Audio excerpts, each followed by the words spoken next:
Honorable David Murathe and Mr. Kagwe Ishohi are suspended forthwith, and their cases are referred to the parties' internal dispute resolution mechanisms for further determination. The Internal Disputes Resolution Committee and the National Disciplinary Committee will be convened immediately to commence the hearing of the matters referred to them. 2. That the following NEC members will hold the following offices in acting capacity pending the outcome of the said Internal Disputes Resolution Mechanism. 1. Honorable Kanini Kega will be the acting Secretary General. 2. Honorable Rachel Nyamai will be the acting National Treasurer. 3. Honorable Adan Kenyan will be the acting National Vice Chairperson. 3. His Excellency Governor Abdi Ibrahim Hassan, famously known as Guyo, is co-opted as a NEC member. 4. That Honorable Wajef Wilson Council to suspend the party's Vice Chairperson, David Murathe, and Secretary General, Jeremiah Kioni, over indiscipline or disciplinary matters. According to the tribunal, disputes within the party should first be heard and resolved by the party's disputes committee before escalating the matter to the tribunal. But in a quick rejoinder tonight, the embattled Secretary General Jeremiah Kioni maintains he and Murathe are still the bona fide officials of the Jubilee Party until a National Delegates Congress is convened. Our senior political affairs reporter Chris Thairu reports. After 3 months of leadership wrangles within the former ruling Jubilee Party that saw the matters dragged to the political party's disputes tribunal, it was a sigh of relief for the Iyala MP Kanini Kega-led team after the tribunal dismissed an appeal by Secretary General Jeremiah Kioni challenging the decision to suspend him and the Vice Chair David Murathe. The party will now proceed to implement the resolutions of NEC made at the said meeting of 10 February 2023. A brief summary of those resolutions is as follows. 1. That Honorable Jeremiah Kioni, Honorable David Murathe, and Mr. Kagwe Gishohi are suspended forthwith, and their cases are referred to the party's internal disputes resolution mechanisms for further determination. According to the tribunal, both camps should first exhaust the party's internal dispute mechanisms before escalating the matter to the tribunal. Already, the party's National Executive Council had made leadership changes. Honorable Kanini Kega will be the acting Secretary General. 2. Honorable Rachel Nyamai will be the acting National Treasurer. 3. Honorable Adan Kenyan will be the acting National Vice Chairperson. As Jubilee, we are now past the 2022 election. We are now focusing on 2027. If there are people who are looking backwards, that's their problem. Poland are actually moving forward, and we recognize that the President of the Republic of Kenya is none other than Dr. William Samoei Ruto. However, according to the embattled Secretary General Jeremiah Kioni, he still remains the bona fide official. In a statement to newsrooms, Kioni welcomed the ruling, saying that those who have issues with his leadership will now have to face him, and the people are the party. Majority of those who form the National Executive Council are officials who have already agreed to work with President William Ruto and recognized him as the country's 5th president. Mzazi akiamua kuacha watoto wake kiholela, basi watoto wale wakipata mzazi mwingine wa kuwalea hawana budi kukubali kulelewa. Kwa hivyo, kwa wakubwa wa Azimio, ambao ndio wakubwa wetu kwa Azimio, na wakanya ya kwamba ukitupa mtoto wako jirani akimchukua akimweka nyumbani kwake, usishangae, manake we mwenyewe ndio unalawama kwa kuwa umemtupa mwanao. We as Jubilee, we want to promise the Jubilee family that we'll continue to work within the rule of law. We'll continue to fight for our space. We'll continue to represent you as your elected representative or as your leaders. And wherever the national interest demands, we will associate. And right now, we want to say categorically that Jubilee will not be party to the demonstrations that have taken place. Jubilee was not party. But according to Kioni, there is a ploy to oust those who have declined to recognize President William Ruto, including the party leader, former President Uhuru Kenyatta, with intentions of taking the party to Kenya Kwanza coalition.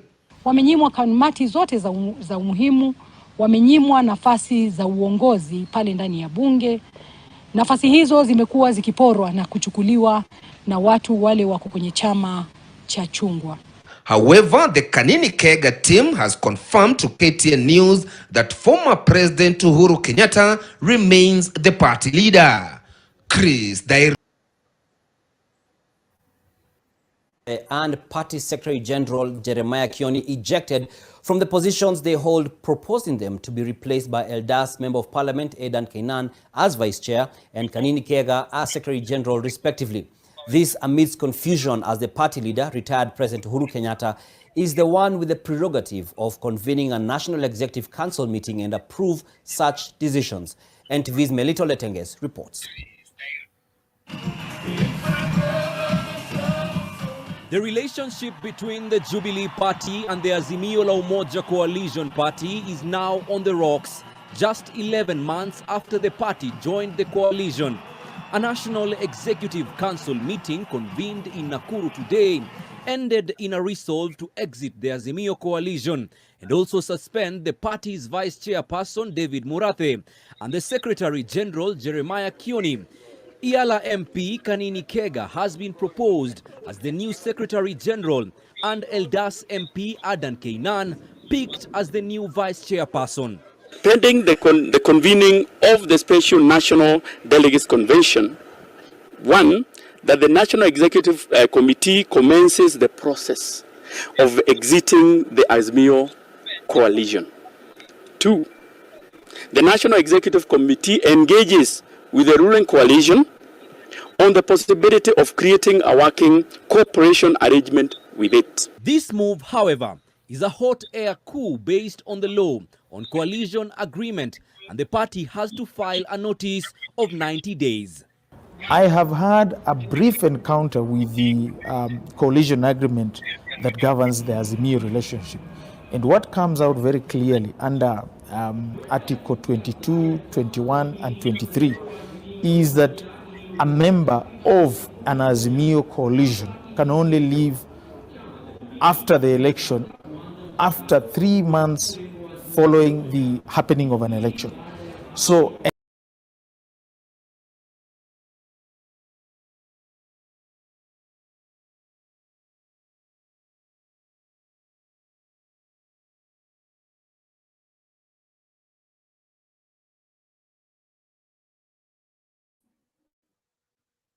good evening, ladies and gentlemen. How are you? Good to see you. Good to have you. Hope you're doing well. Hope you're having a great time. We here at Mtembei TV wish to invite you to join us. Asante sana kwa make time for us. This is your host, Jakes, the moderator. Karibuni sana. Asanteni sana kwa kujiunga nami. Asante sana, sana, sana. Today we have a great show lined up for us. We have a great show lined up for us. We have a show that is only for you in the making. Asante kwa wewe ambao umefanya hii show kuwa show number 1. Hii show imekuwa fiti juu yako. Let me know where you're tuning in from. We have a lot we are discussing. We have a lot. Hey, kuna mengi yamejiri leo. Leo tumeona mvutano tu kidogo kwa Jubilee Party. Will this wrangle create the destruction of Azimio as we know it? I don't know. Will this be the end of Azimio in as far as Jubilee or ODM teaming up, because others came after Jubilee or ODM first joined? I don't know. And where is Uhuru Kenyatta? Why is he so silent? Talk to me, talk to us. Let me know what your thoughts are. And soon I'll be telling you how to join this show. Hii show ni show yako. Asante sana kwa kufanya hii show kubwa, hii show fiti, hii show umeifanya ya kupendeza. Thank you very much. I invite you to join in. I invite you to join us. Let's make this show a great show. As I've said yesterday, we have 2 winners already. And you could also be a winner by sharing this video, sharing kwa Facebook, liking kwa YouTube. So the more you like, the more you share, that is how this system will recognize you and you will be awarded. 2 down, many to go. We will make sure before days go ahead tutakujuza, and soon we'll be posting how those 2 were gifted. Pia wewe utazawadiwa very soon. Let me know where you're tuning in from. Wacha nijue maoni yako ni yapi.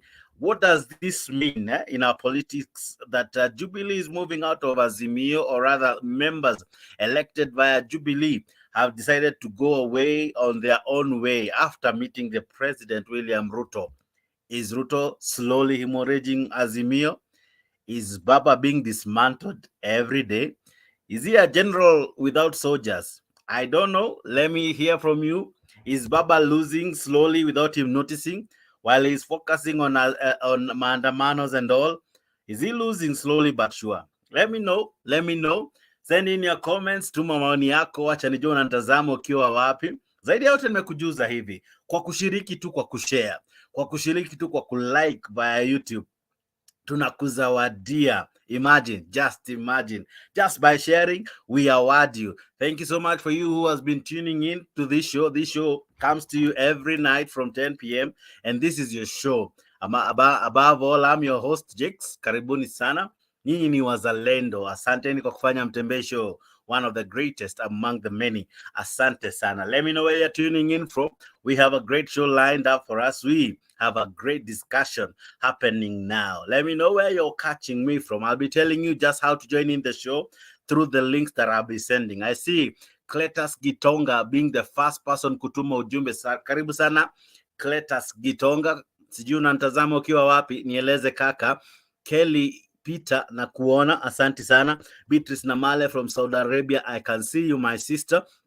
Kelvin Mwea, I see you. Jeff Ali Hazard, I see you from Kanairo. Karibu sana. Leon Flex Chill, I see you. Asante sana.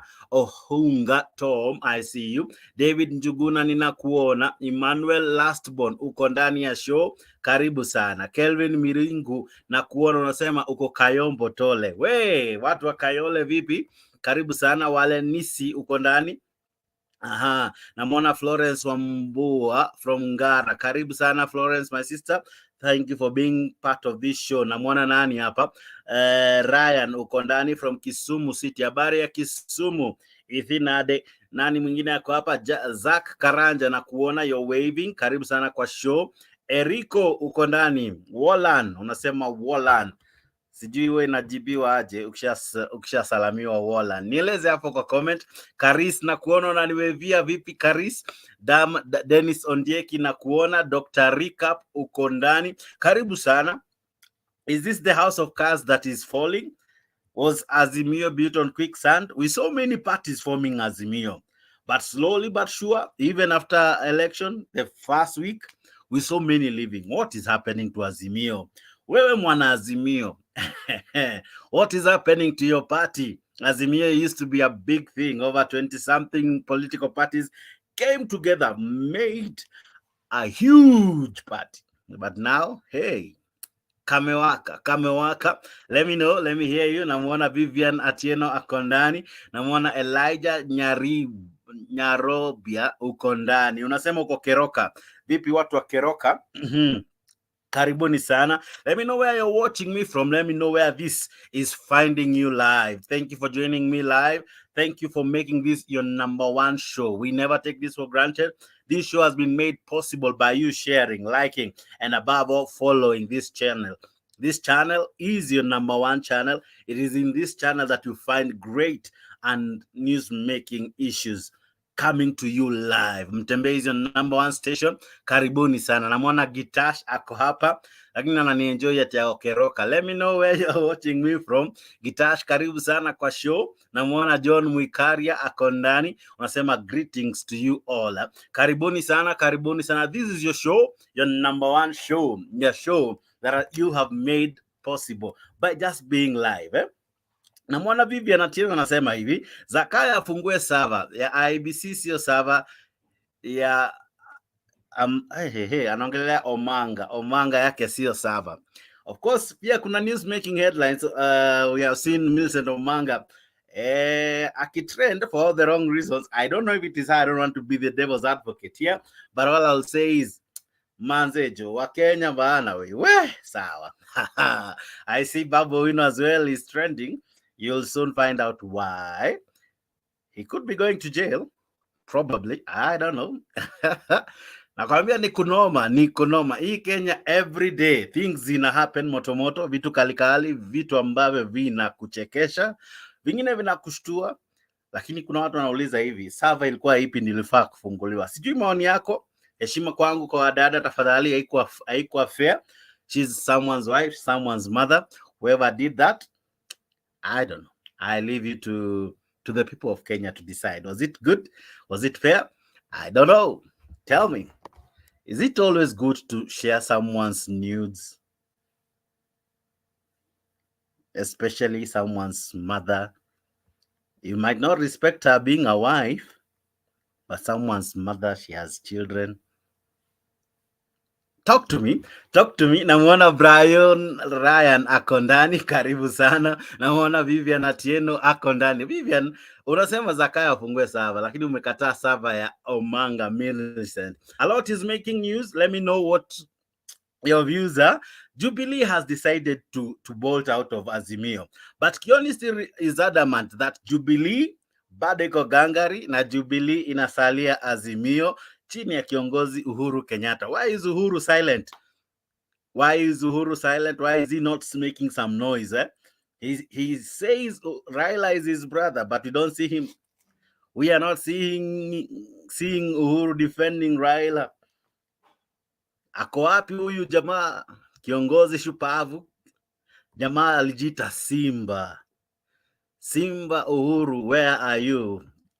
Great to have you, Kenyan people. Thank you for tuning in. Namuona Daniel Mutai uko ndani. Namuona nani hapa? Wala nisi uko ndani. Unasema Omanga alikuwa room 350. We, hiyo room iko wapi? Thank you, Kenyans, for making this show great. Join in live. The conversation is hot because of you. You have made it hot. Asante sana for making Mtembei your #1 show. Thank you, Namona Devi. Unasema vipi? Thank you for being on the side of Baba. We love you. Hey, me? No. Me, I'm on the side of Kenyans. Here we don't speak for Baba. Neither do we speak for Ruto. We speak to you and you speak to us. Whatever you say, either to praise Raila or to praise Ruto, it's all up to you. All I do is to facilitate the show, and thank you for joining the show. Wale nisi na kuona hapo kwa comment section. Tuma ujumbe wako na kujoin show ni rahisi sana. Kuna link nimetuma hapo. Hiyo link inaingia via Mtembei TV, Mtembei Facebook, Mtembei Magical Kenya. Ukiingia Magical Kenya bado ni Mtembei. Ukiingia Mtembei TV YouTube, na wale ambao mko Facebook, that's the link you use. Ukitumia hiyo link unajikuta uko kwa show, na ukiingia kwa show na ku-add live. Thank you for tuning in. Asante sana kwa kutuma maoni yako. Maoni yako ndio imefanya hii show. Nifanye tu favor moja. If you do nothing else tonight, just share this. If you do nothing else tonight, just share this. Just share. You never know. We are awarding people who are sharing this. So the more you share, like, and go to all the Mtembei videos. We have so many videos. We have over 254 million people who have viewed our videos. What are you waiting for? Go to Mtembei, like, share, na jiunge na timu kubwa ya Mtembei. You are the guys that make this show great. You are the guys that have made Mtembei so high, like an eagle. Asanteni sana. Namuona Raila unasema vipi? But nini humjui kumhusu? We, sawa. Brian nakuona. Gitash nasema nini? Omanga ni sister ya Alex Media. Oh, guy. Alex Media hapo umetajwa. Sawa. Tuma maoni yako. We are discussing a lot that is making headlines. We have our leaders who are trending, not for good reasons. One shot some people, shot in the air during some land scuffles. That is Kimani Gonjiri. One is trending because of an expose, and it is not a good one. And we feel I don't know how you're feeling. I don't know how you're feeling, but let me know what your words are, what your comments are. And Jubilee is on the verge ya kutoroka Azimio. Azimio ilikuwa timu kubwa. Azimio walitesa watu hii mtaa. Azimio walikuwa na viongozi, walikuwa na vyama. Azimio ilikuwa inatikisa. Nakwambia watu wa Kenya Kwanza walikuwa nasikia Azimio wana shake. But what is happening? What is happening? Is the mighty falling? And as per our show, the dismantled general. Is Raila dismantled? Is Ruto succeeding in dismantling Raila slowly but sure? I'll be playing clips of how UDA is making inroads in Nyanza region. I'll be playing clips of how Jubilee is losing through the defections and through two secretary generals, Jeremiah Kioni, Kanini Kega, wanapelekana hivi. Who do you think will take the day? Who will have the final laugh? Jeremiah Kioni still insists he's the secretary general. Kanini Kega says, I'm the man. Sijui maoni yako. Jiunge nami kwa show. Namuona John Nyariobia ako ndani. Karibu sana. Asante sana wewe ambaye unajiunga nami. Karibu sana kwa show. Ingia kwa kile ngumu. Unaingia kupitia StreamYard. StreamYard ukiingia unafanya vitu viwili. Number 1, una create jina ama jina yako unaandika. Number 2, unawasha mic, unawasha kamera, alafu unaweka enter. Ukishaweka hizo vitu viwili unajikuta uko kwa show. John Nyariobia, uko vipi? Habari ya leo?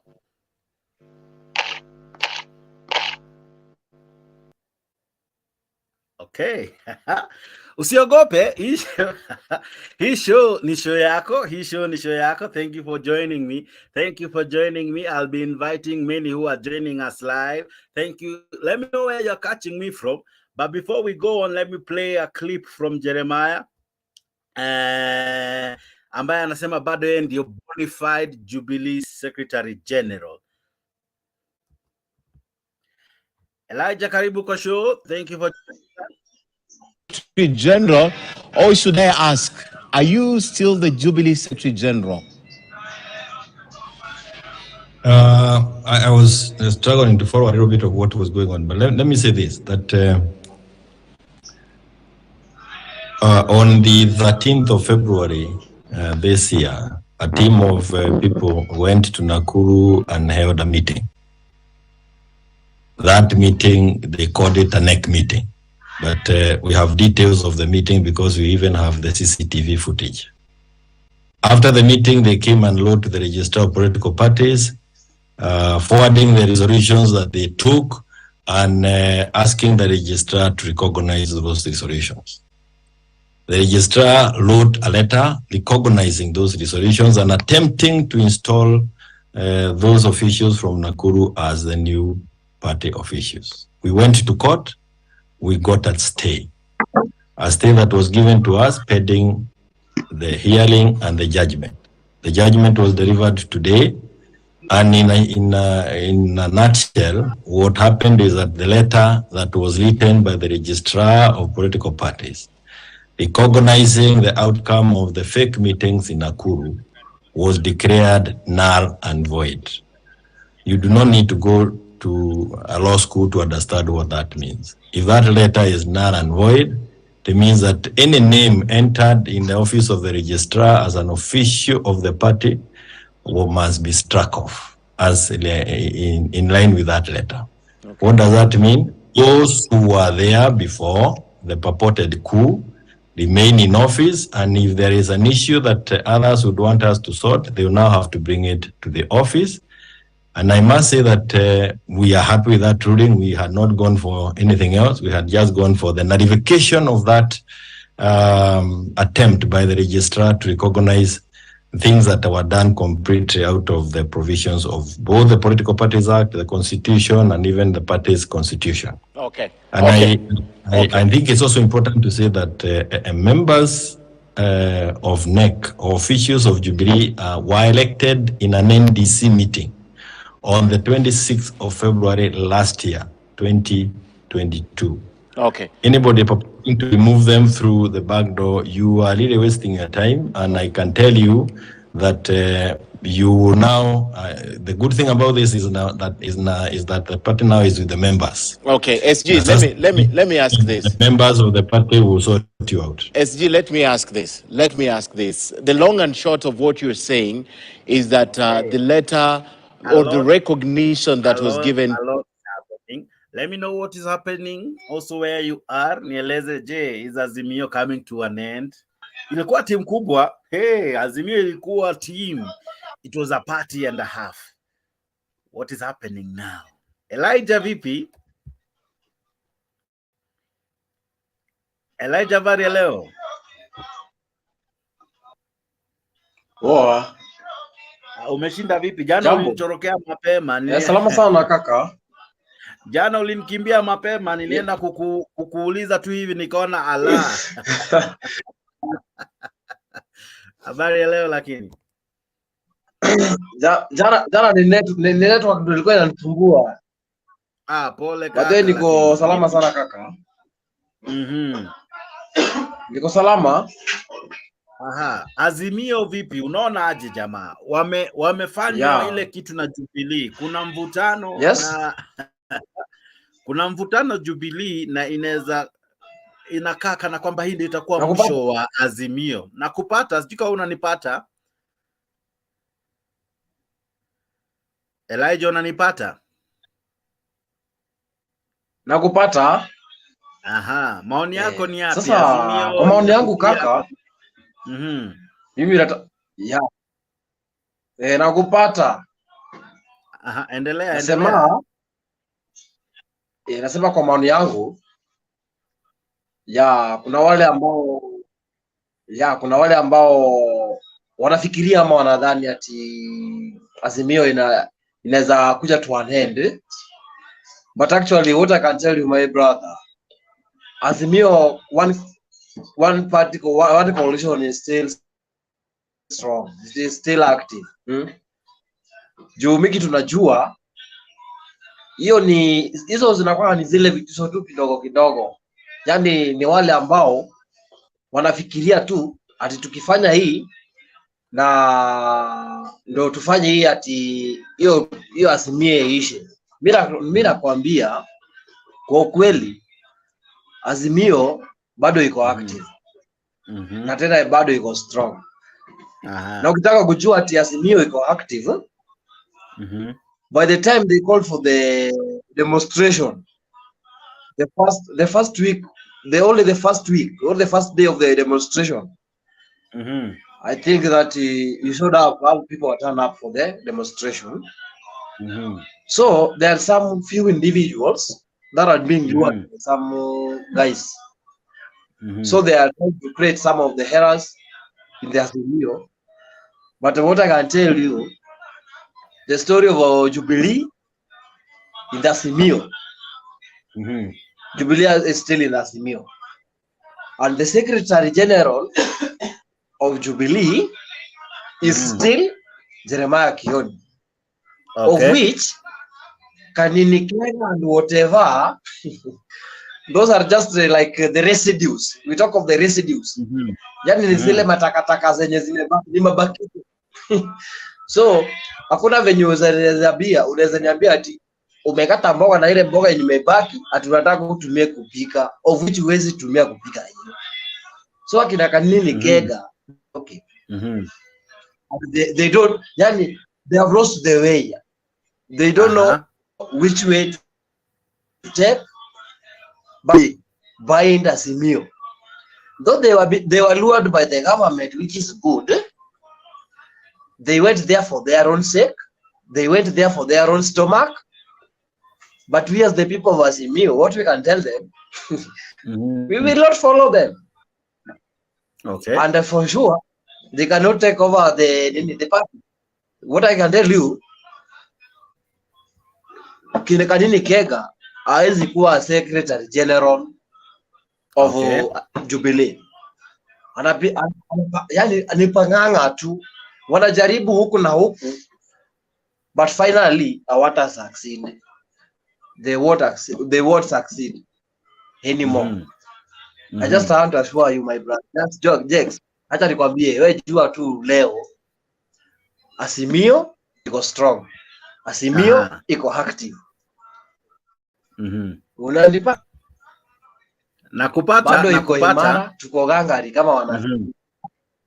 Lakini nikuulize, so kanini ili Azimio ilianza kama unakumbuka jinsi Azimio ilianza, it was launched in Nakuru some months back and or almost a year ago, or rather a year ago plus, and then it became a huge thing, right?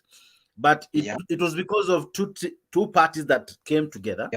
Before Akina Wiper came in, it began with the two, Jubilee as Jubilee ODM. Now it's like we're only remaining with ODM because Wiper, most of the members are not, we are not certain of their standings. Some, especially the governors. So the Jubilee faction of Azimio, wengi ambao walichaguliwa na hiyo tikiti nikana kwamba wana side na kina Kanini Kega.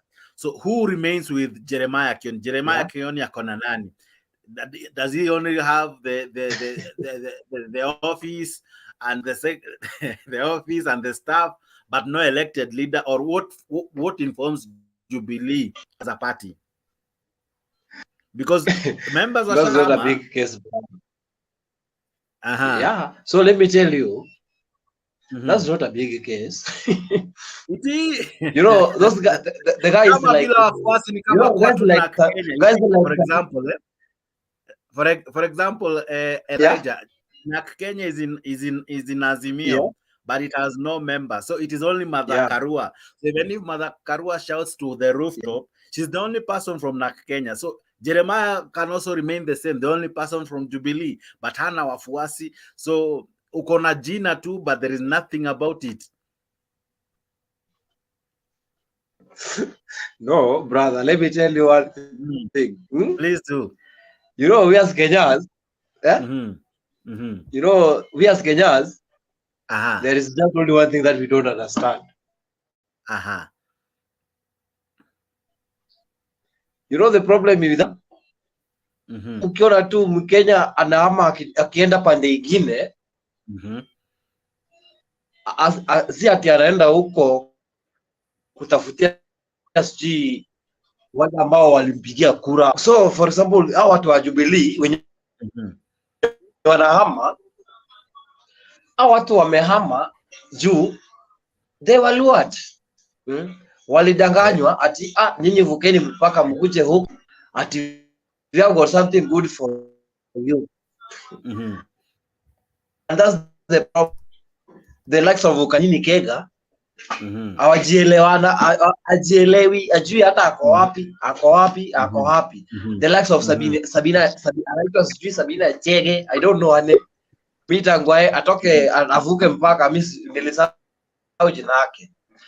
You know, the likes of those guys, they were not serious. They don't know where Kenya is heading. That's why you see wanatoroka wakienda huku.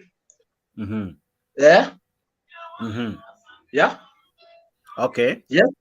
So, Jex, I'm a full supporter of Azimio. And that's how nikwambie kitu moja. We normally talk of, yes we can. The slogan Obama, the former president of USA, of yes we can. And make it as Kenyans without either being Kanini Kega there, being Sabina Chega there or not, we can make it. Whether Jubilee is there or not, we can make it. Whether ODM is there or not, we can make it. Because now the power is on us as Kenyans. Okay. Now you are the power. Even the president who is elected, whom we so-called Ruto, is just there to occupy that space. But he has got he has got no power. We are the guys who have got that power. Unanipata? Okay. So kitu wajue, tunakuja kwako Elijah. Sisi ndio tuko na hiyo mamlaka. Tunakuja kwako Elijah. We have got that authority. So hata Jubilee wakihama, ikibaki Kanini Kega, hiyo ni sawa. Ikibaki ya Jeremiah Kioni, we can appreciate it. Even hata ODM unaona watu wanahama, but we are still alive, we are still there, and we don't care, we don't bother. Yeah. Okay. Now, Yes. Kedu, how are you? Good to see you. Yes. Habari leo. Hello. Can you hear me, Kedu? Can you hear me? Yes, I can hear you. Can you hear me? Yes. Thank you so much for this opportunity. Welcome to the show. I hope you're well. Yes, I'm okay. I just want to contribute to the motion. Please do. Yes. Well, I think eventually, yes, Azimio will be alone. Raila will probably hang on with Kalonzo a little longer than Jubilee. So Jubilee has shown all the signs of exiting Azimio. So sooner or later, Azimio will, Jubilee will exit. The same, and there are all signs that's pointing to that. The likes of what's her name? This lady that was nominated, Sabina Chege, Kanini Kega, and some other MPs from Central Kenya, and others from Jubilee, even in Kajiado, in Narok, in Meru. Where they're all nowhere to be seen. So I think it's only a matter of time before Jubilee exits Azimio. They may hang a little longer, probably before the end of the year they'll be gone. And that is the ultimate goal of the president. He has to make sure that Azimio is teared apart. With Jubilee leaving, does it mean it's Uhuru leaving? Not necessarily. But who is Uhuru without his soldiers? Good question. So yeah, Uhuru might just throw up his hands in the air and say, you know what, I tried the best I could. I gave it a shot. At least I didn't betray you. I'm retired. I need to focus much on other important issues than that. So at the end of the day, watachoka, and they will all quit. So, but they'll try to hang on a little longer, but eventually wataenda too. Now, that is the ultimate goal of the president. He has to make sure that Jubilee is the weaker side than Wiper. Wiper is adamant. Wiper has to hang on with Raila because if Kalonzo wants to be president in the near future, he needs Raila. He needs Raila more than he needs Mount Kenya. Okay.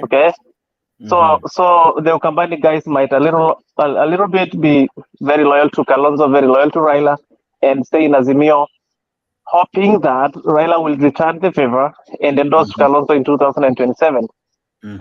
They know that will not happen in Mount Kenya because either way, whether Mount Kenya will have a candidate in 2027 or not, Kalonzo will not have a much support base in Central Kenya than he will in Raila's support, because Raila has only not Nyanza but a little bit of everywhere in Kenya. Yeah, that's true. Now, we have also seen the president on some offenses to pull out of Azimio. It's a Jubilee, and he's doing it, and he will do it eventually. But equally on the same measure and same breath, we have seen the president trying to woo the Ukambani region. We saw him over the weekend there. We have been seeing him traversing the entire region of Ukambani. We saw him saying that at one time he even invited. Can you hear me? Not really. I'm trying to connect my. Okay. Yeah, it's better. It's better now. Okay, I'm asking with the charm offenses that we have seen the president over the weekend in Ukambani, and even with him saying that he has tried to woo Kalonzo and to have him come over to government, but Kalonzo refused. Eventually, if in the event he succeeds, do you see even Kalonzo somehow having a fallout with Raila Odinga?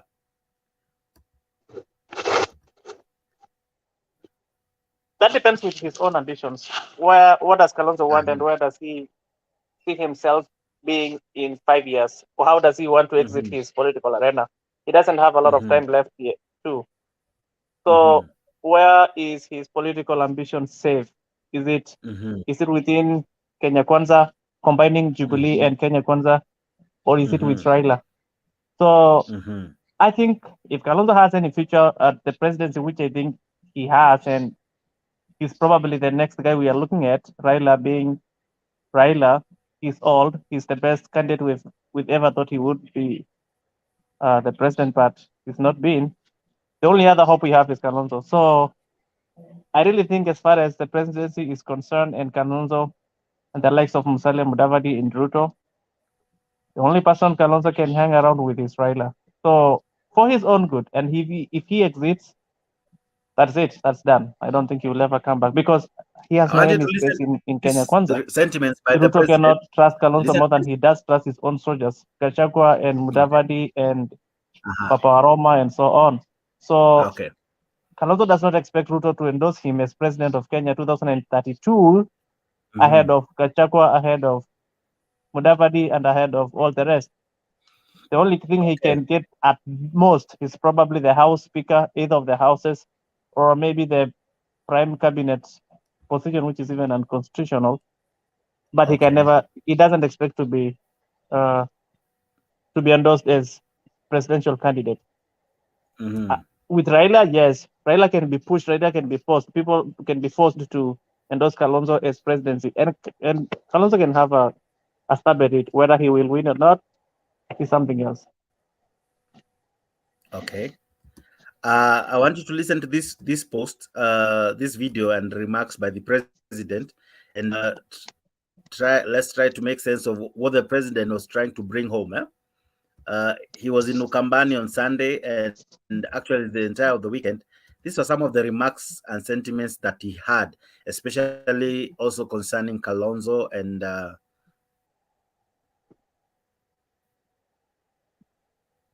nikipata ushindi nitatafuta ule rafiki yangu Kalonzo. Si niliwaambia hapa? Kwa sababu niliwaambia amesumbuliwa sana na wale jamaa. Na sitaki kuwa mtu muongo, nataka kusema ukweli. Wakati nimeshinda uchaguzi, vile niliwaeleza ya kwamba nitatafuta ule rafiki yangu Kalonzo. Na nikaketi chini na yeye. Na nikamwambia, boss, rafiki yangu, si unajua sasa mimi nimeshinda hii kitu. Sasa wewe kuja hapa tupangane, tuunde serikali. Hiko kiti ingine hapa, tafuta Wakamba, tuingiza hawa, tupeleke mbele. Kwa sababu mimi sitaki mkuje baadaye mkanilaumu, mkasema mbona huyu William Ruto alituambia akishinda atatafuta Kalonzo waongee kwa sababu ameteswa na wale watu. Mimi I have discharged my responsibility. Nilimtafuta, kamketisha chini. Yeye mwenyewe akaniambia anataka kuendelea na ile maneno. Sasa what am I supposed to do? Tunaelewana? Lakini mimi nikaamua ya kwamba kufanya kazi na mimi, lazima nitatafuta Ukambani wafanye kazi na mimi na tujunde serikali pamoja. Na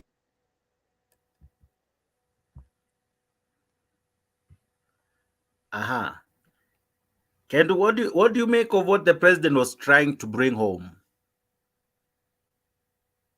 I think he's just trying to ride along with the narrative of Kalonzo being watermelon. He can be green and be red inside.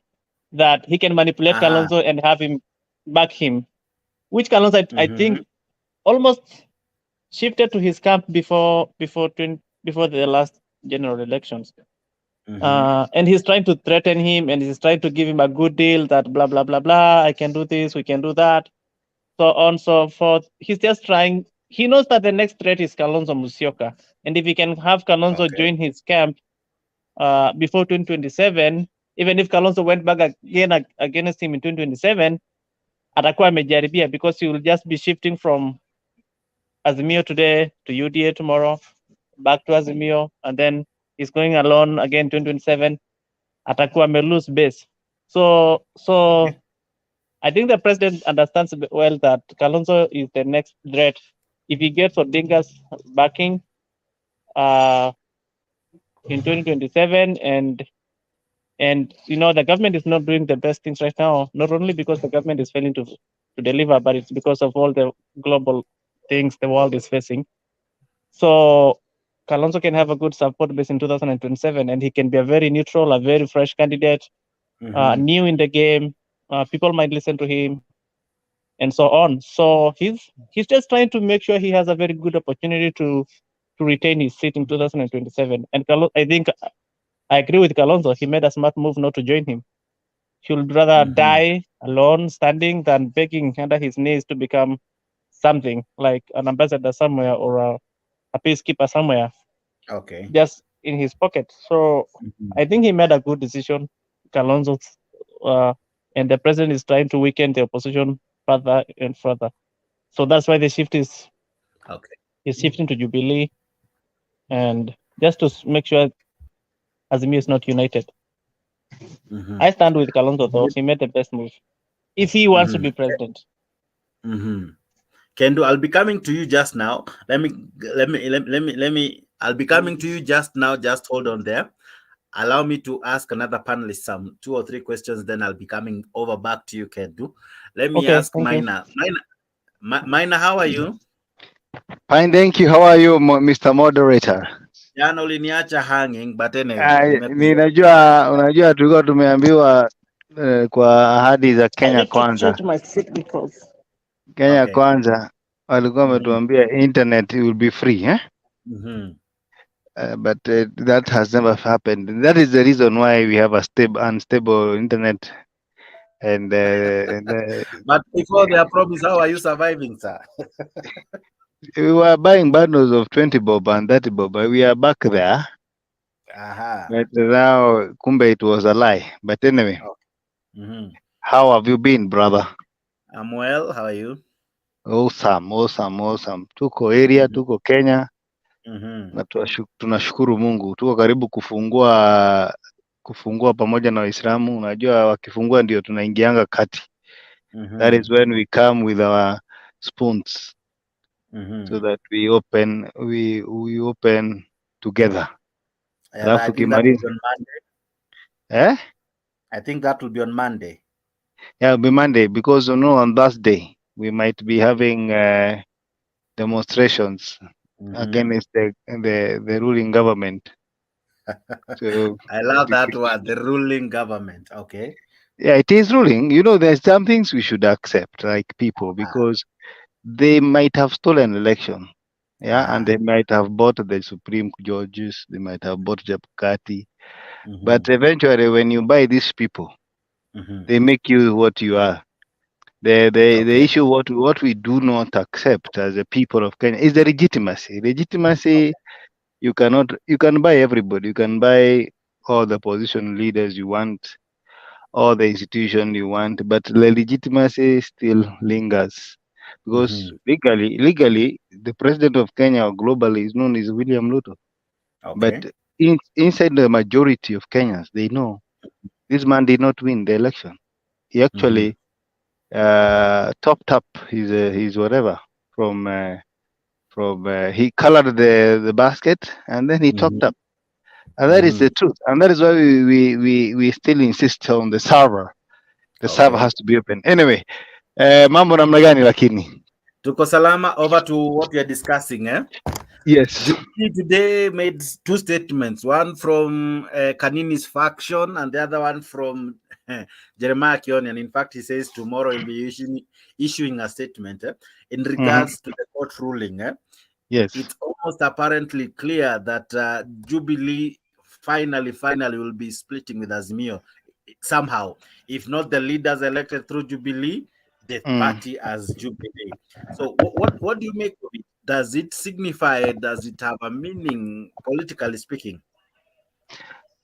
Number one thing, I want us to look at history so that I answer you, because sometimes we complicate things.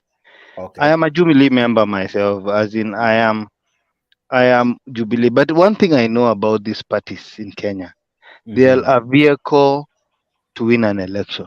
In fact, we can bet with you today, UDA will be dead by 2027 if we're going to reach there.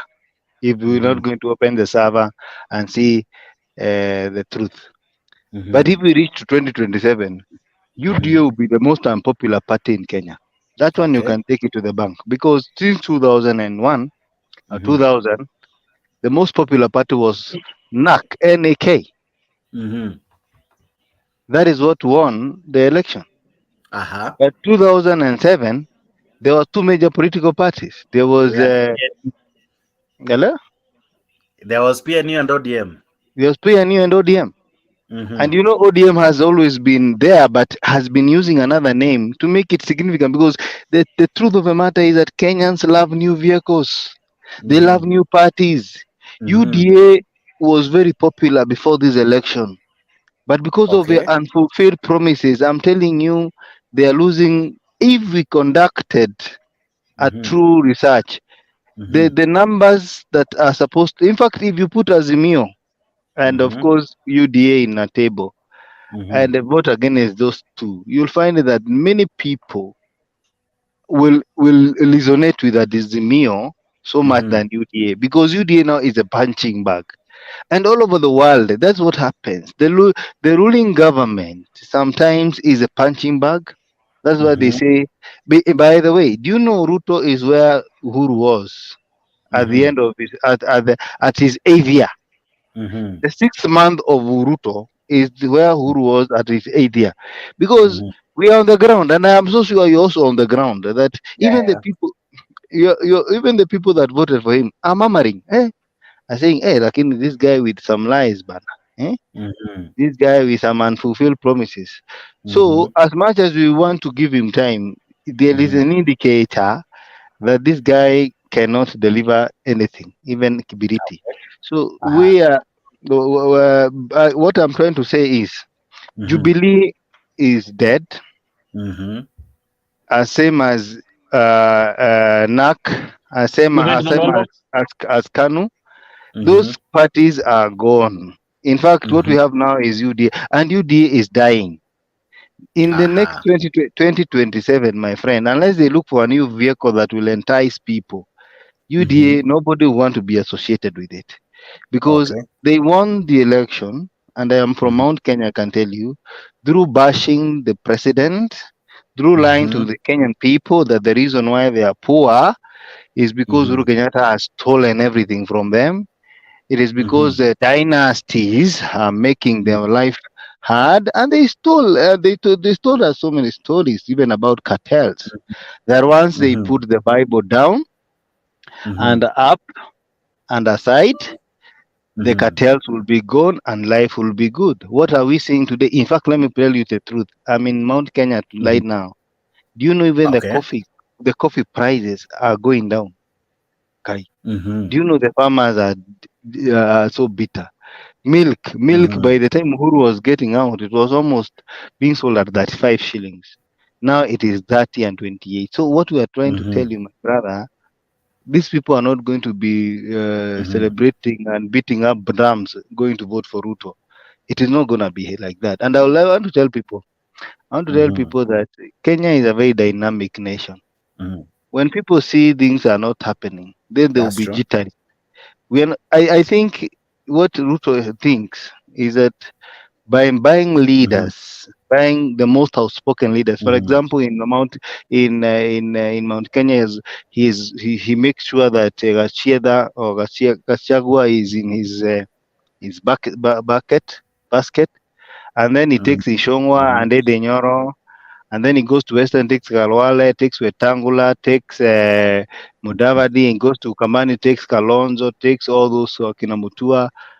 I mean, that kind of politics is what Moi did in his time, and therefore you might mistake it by you have the votes. But I think Kenyans, where they are right now, that is why they defied majority. Even the Kikus defied Uhuru. I think majority now can see, and even the people, like for example, I'll tell you from my family, because in my family from Limuru we are about 9 people. And it's only 2 people who voted for Azimio, me and my brother. Others, my sisters, my mother, they were strong UDA. They believed that Ruto is a God ordained. Actually, he told me that I should not point I should not point on the anointed one of the Lord. So we were so scared, because they even told me that he's the one bringing revival to the end times. So we believed that story. But today, and I'm telling you something that I know, they are like, anyway, I think you are a little bit, you are right somehow. Somehow you are right. This guy is just a wolf in the sheep's cloth. He actually, and I was telling them, if you want to know a man of God, look at the fruits of the Holy Spirit. Yeah? Look at the Bible says that God is not a God of confusion. Why is there confusion in this government? So these are the things, my brother. So your question, back to your question. Jubilee is gone. As much as Azimio will go. 2027 will have a new vehicle that people were going to identify with. We know we have had before. We had CORD. We had had Liberal Democrat. We have had parties, my friend, very popular parties.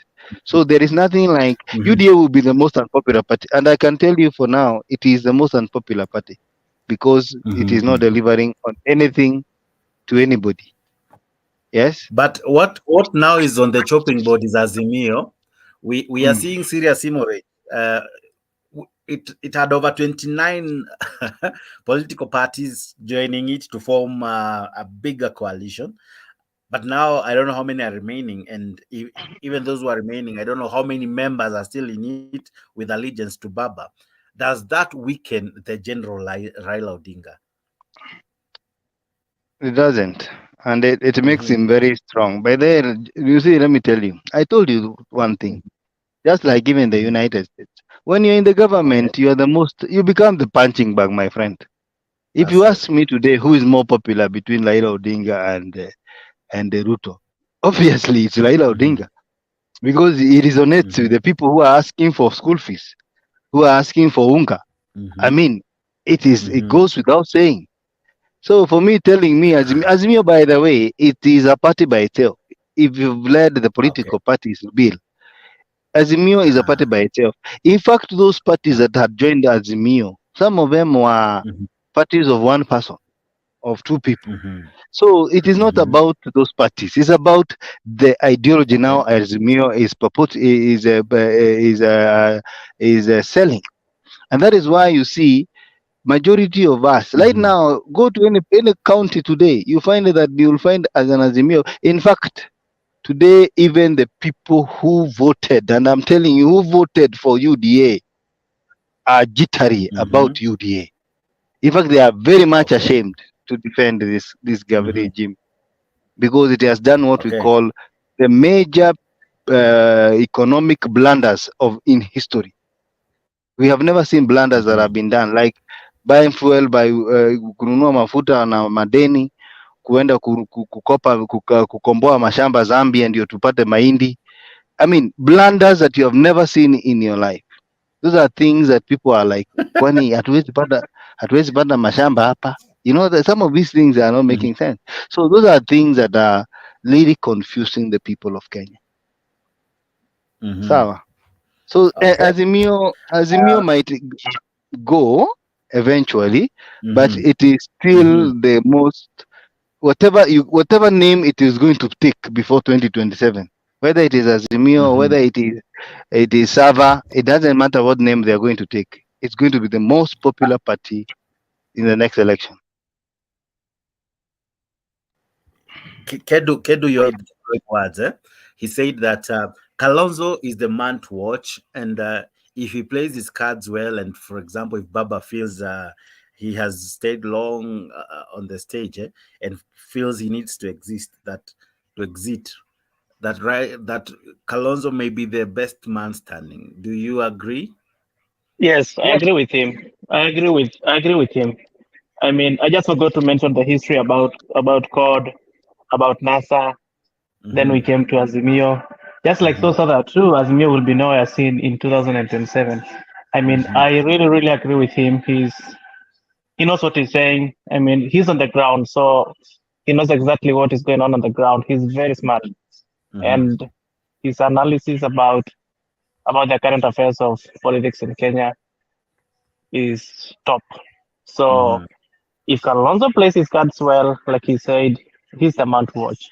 And one of the things that he has to do is to stick with the people. And that's probably why Raila why Ruto had some confidence in 2027. As much as we thought he did not win, and we still want the servers to be open to see who won, as much as he didn't win, I think Raila lost his base with the people, his connection with the ground when he after the handshake, because then he became a big supporter of the government.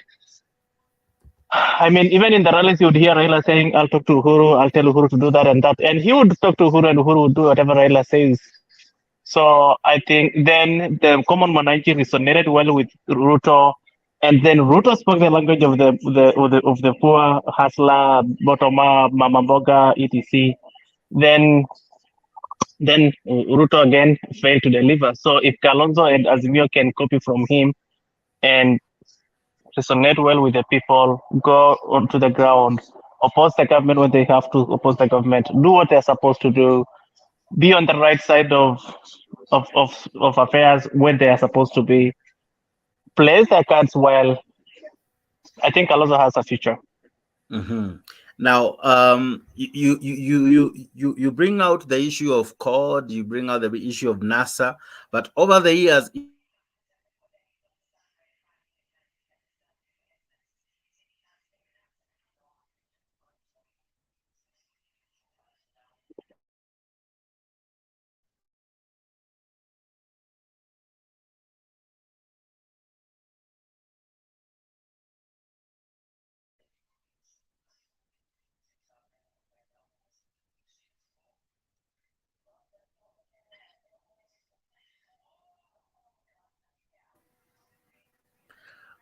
oh my, sorry.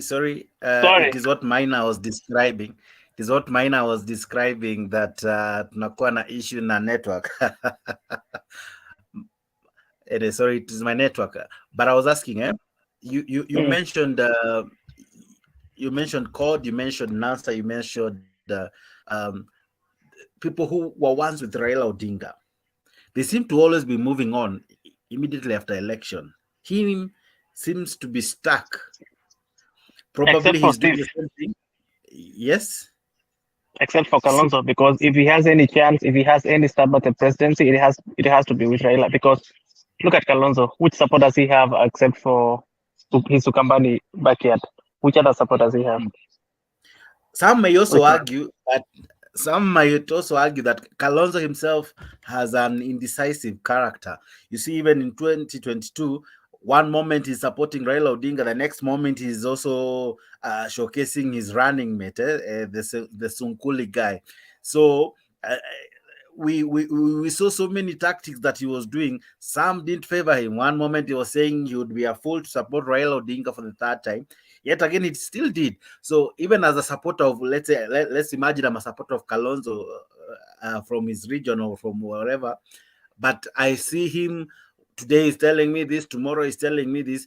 Do you see that also that played some element of some of Baba supporters through Kalonzo not fully feeling confident enough even to support Azimio fully?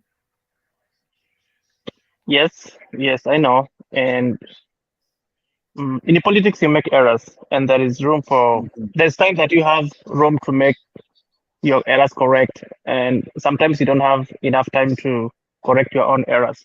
I think Kalonzo has the time to do that, and this is the best time to do it. And he has done that already by saying no to joining Ruto. Ruto said it in publicly that I sat with him and I told him to do this and that, but he said he was better off in opposition than in the government. Why? Kalonzo, just like any other person, wants also to be in government and wants to enjoy the fruits of the government. While he's in government, he has a better chance to help his own people back in Ukambani and foster his own, but his own ambitions, his own political vision. Is it better with Ruto or Raila? That's what he has. That's what you have to look at the end of the day.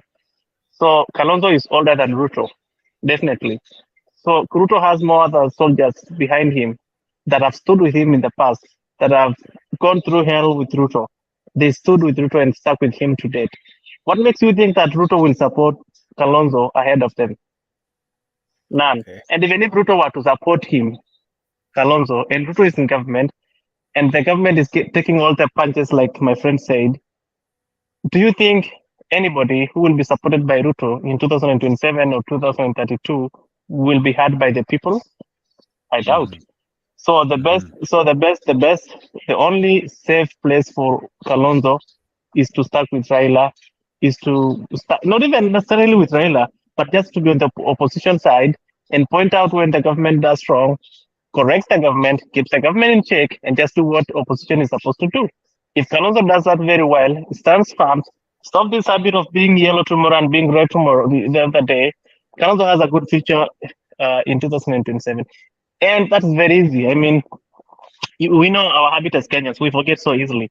If Kalonzo just tries to make his errors right, stands in opposition, stays with opposition, nothing more but opposition, oppose until he gets in the government.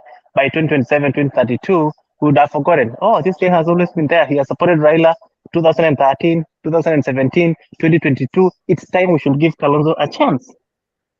Whether we don't have so much trust in him, that's what a typical Baba's supporter would say. Like, yeah, it makes sense. Let's give back. This guy has always been with us since for the last 15 years or so. Raila is old. Raila said it's Kalonzo. Kwani, who are we to say no to whatever Raila says? See, you heard people say when Raila says right, it's right. When he says so true Raila supporters will just do what Raila says, and they will trust Raila, even though they don't trust Kalonzo so much. But that's what Raila says. We cannot say no to what Raila says. So it's Kalonzo, it's Kalonzo. Minor, do you agree? But Ujue Pia, Kalonzo is also maturing in politics. He's studying. Politics is dynamic. What we have yesterday is not what comes in today, and tomorrow will be another different thing.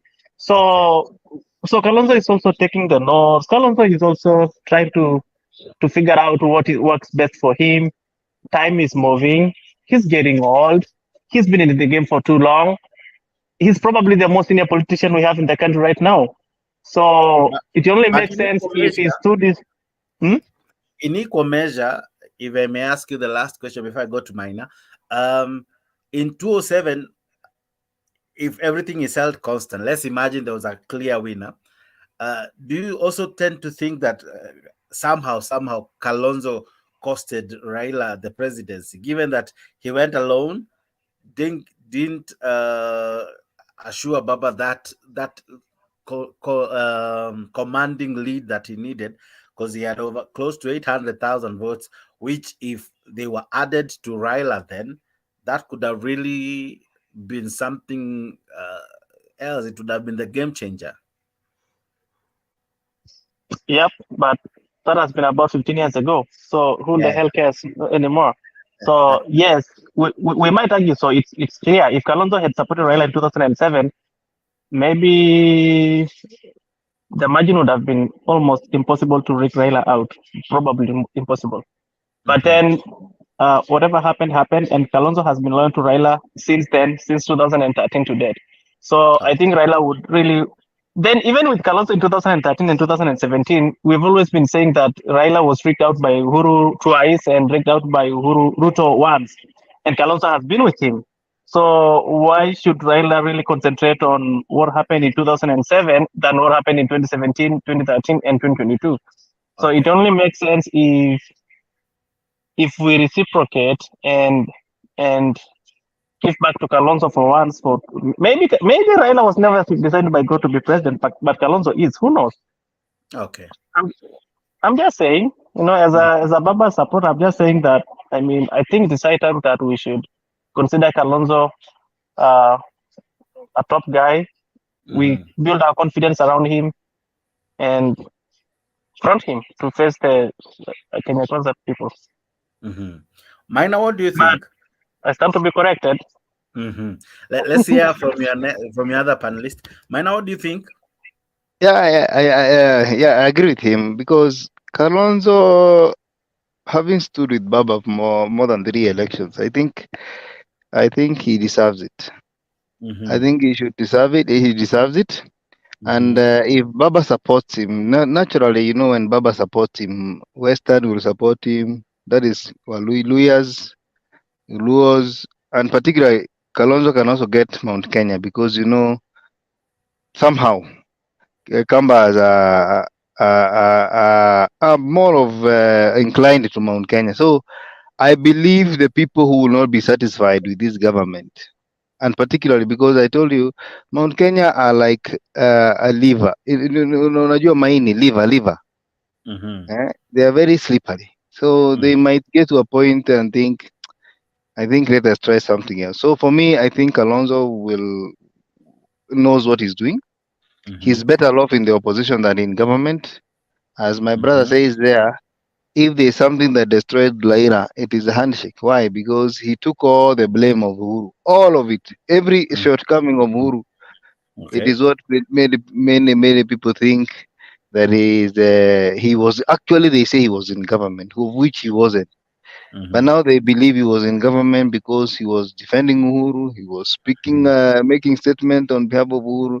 Some of his members of parliament became committee members in the government. So he would have won this election without any, the bigger margin, yeah, to a point whereby many people, even those who voted for Ruto in Bungoma and Ukambani, would not have naturally voted for Ruto.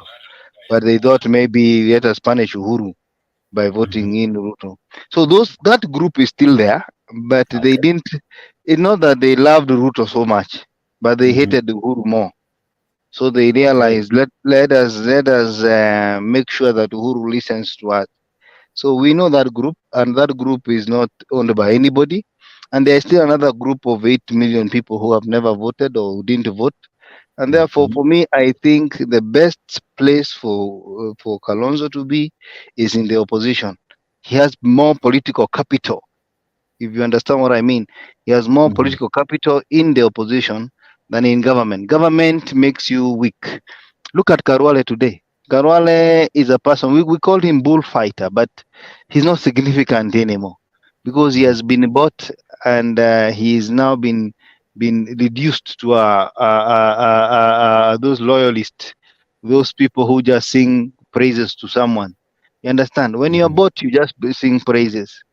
Umeelewa? So there are many people that are very powerful in the opposition, but today they are no longer there because they have been seduced by whatever thing they have been seduced with, and they have closed the road, across the floor to the other party, and therefore they have been, right now. Let me put it this way: if you look at, for example, the team Raila Odinga is building, and I want to tell you, people like Kioni, even to me, he was not anybody in the past, and even Mwangi Wairia.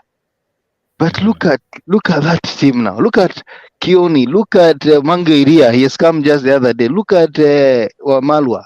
Look at even Wajakoya. My brother, these people are being built to be political dynamites, if I may use that word. They are very strong now. In fact, let me tell you, people are excited. You will see whenever Wajakoya is being called in Alari, it's like an explosion.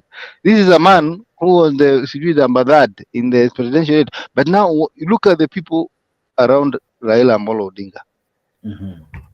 They are building their political career. And it's like now Raila is handing over the baton to them. You understand? He's handing over the baton to them. So mambo iko namna hiyo. Now, Maina, I agree and equally disagree, but let me ask you. Jeremiah Kioni was one time a running mate to Musalia Mudavadi. Then he didn't gather enough moss, or rather, he didn't become what you're describing now. Wajakoya the same. Karua actually one time was a presidential candidate, but the element of her joining Baba didn't still make her become as big as you tried to purport when it came to the 2022 general elections. Probably it's one thing to be with Baba, it's another thing for that to translate to votes and to support from where you're coming from. What I'm trying to say is even the deputy president of Ruto, Gachagua, was nobody. before Uhuru Kenyatta. Mhm. So people change, and it is only a fool who doesn't change his mind. Personally, I never rated Kioni anywhere, even Mother Karua. But I can tell you right now, as we speak, they are representing a very large group of people, particularly in Mount Kenya. And I can tell you, and do not be deceived. Do not be deceived at any one time that they do not have a backing. And in any case, the reason why they are saying open the server, it is believed that Mount Kenya did not come out the way they usually come, or they usually respond to voting. 99% that they vote, they call it kumera, was not achieved this time around. But according to the books of IBC, they did it. So that is the reason why I'm trying to tell you, many people felt, because I don't want to upset Uhuru and I don't like Raila Odinga, I don't want to vote. And that happened a lot in Mount Kenya. That's why I say we voted about 65%, but the reports that came out of IBC was over 85%. So there is still a very big group of people that listens to Kioni right now, that listens to Mother Karua, and that listens to Mwagwedi, and even Uhuru. And let me remind the people, in Kikuland, the person who has they call it the Mudegi, the kingmanship, the one that was given by Michuki and the older people and the Wazes, it is still Uhuru Kenyatta. He has not handed it over to anybody. Okay. So until he hands it over to somebody, he is still the kingpin of Mount Kenya, Kenya.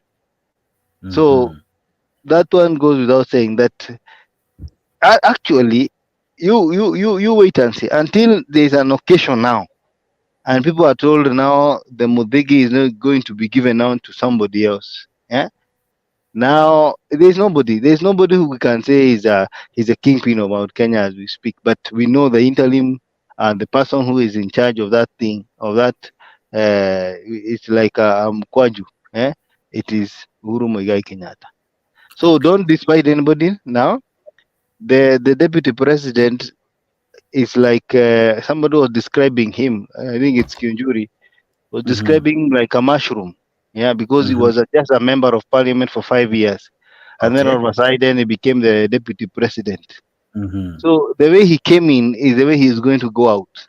You can take it to any bank or any branch, any mtaa branch you want, but that one I can tell you.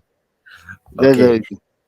Even as you take this message to your nearest circle, my question is this: when Uhuru teamed up with Raila Odinga and we saw the formation of Azimio, we felt the president backing up the Azimio candidate, and of late he's kind of under the radar. We are not seeing him. We even when he's in public, he doesn't want to comment on anything. Yet this is the time probably he needs to make it clear that he's still in Azimio. We saw him during Magoha's burial still saying that he supports whatever Raila Odinga says. He said he might have retired but not tired. But now when there are wrangles in Jubilee and where we need leadership, and I don't know if you heard what Naomi Shaban said, that they lacked a leader, they lacked someone to help them, they lacked someone to guard them or to guide them. Hence, the children felt it's now time for them to move from where they have no parenting to someone, or rather to Kenya Kwanza, where they felt probably they had leadership. Do you see this as harming Uhuru as a leader of Jubilee? Not at all, because Uhuru is playing very intricate in, let me put it this way, he's playing what we call very dynamic politics. Okay. And I will tell you, and they don't tell so many people.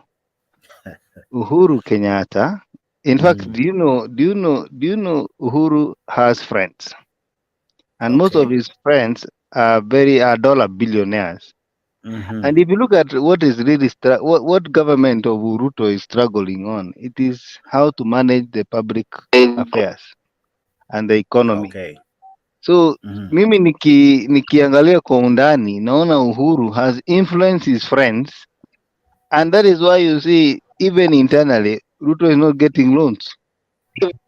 Ameshindwa kupata external loans na internal loans, because let me remind people, you know, Ruto is a local boy, and let me explain what I mean. Ruto went to a nursery school in Kenya. He went to a primary school in Kenya, a secondary school in Kenya, and a university in Kenya. What does that make you? A local man who has local connection. I don't know whether you understand that politics. And that is a problem, because when you have local connections, then you will be starved. Politics of other people who have international and global connections will starve you, or starve your government, for that matter. And who will be blamed? Who will be blamed? He won't be blamed. But I can tell you, if you attack NCBA, which belongs to Uhuru, even KCB and other companies, that even Equity and Family Bank will be like, hey, let us not support this government. They might not come out clearly, but you can see the government is starved of money, and they are going out to say now they are not going to use loans to pay salaries. That statement is coming because nobody trusts them. Ciao. Okay. Kedu? Yes, Uhuru is not stupid. Uhuru is a smart politician. And I once heard one Kenyan political analyst who said that the level at which some politicians place politics is very high, that you might not understand today. And it's a long game. Some people play a long game ball, some people play a short game ball. So Uhuru probably knows that it's high time he should change his soldiers. It's high time he should change even the brand Jubilee and bring something new. But he's giving it some time for the dust to settle. You don't do that a year after elections. You don't respond to everything that the president says and Gachagua says. Of course, Uhuru is too senior to respond to what Gachagua says every weekend, in every burial, in every church service they attend, in every rally they do. So Uhuru would not really reduce himself to that level where he responds to Gachagua, responds to Ruto, and some other junior politicians like Didinyoro and the rest. He's too big. Even the name itself is very big. And like my friend says, he has many friends, he has connections, and he has big experience. So I think it's only giving it time. He's taking a break. His candidate did not get it. So he's probably trying to connect with the people, with the so-called system in quotes, and bring something new later on. So yeah, so I think Uhuru is still in Kenya. I mean, what is it called? In Jubilee, whatever, Azimio.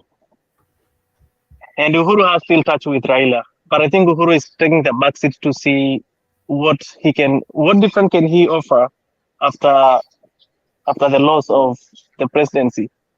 So I really think that in due course we will see how dynamic politics will be in Kenya, like my friend said. And finally, if I may ask you, how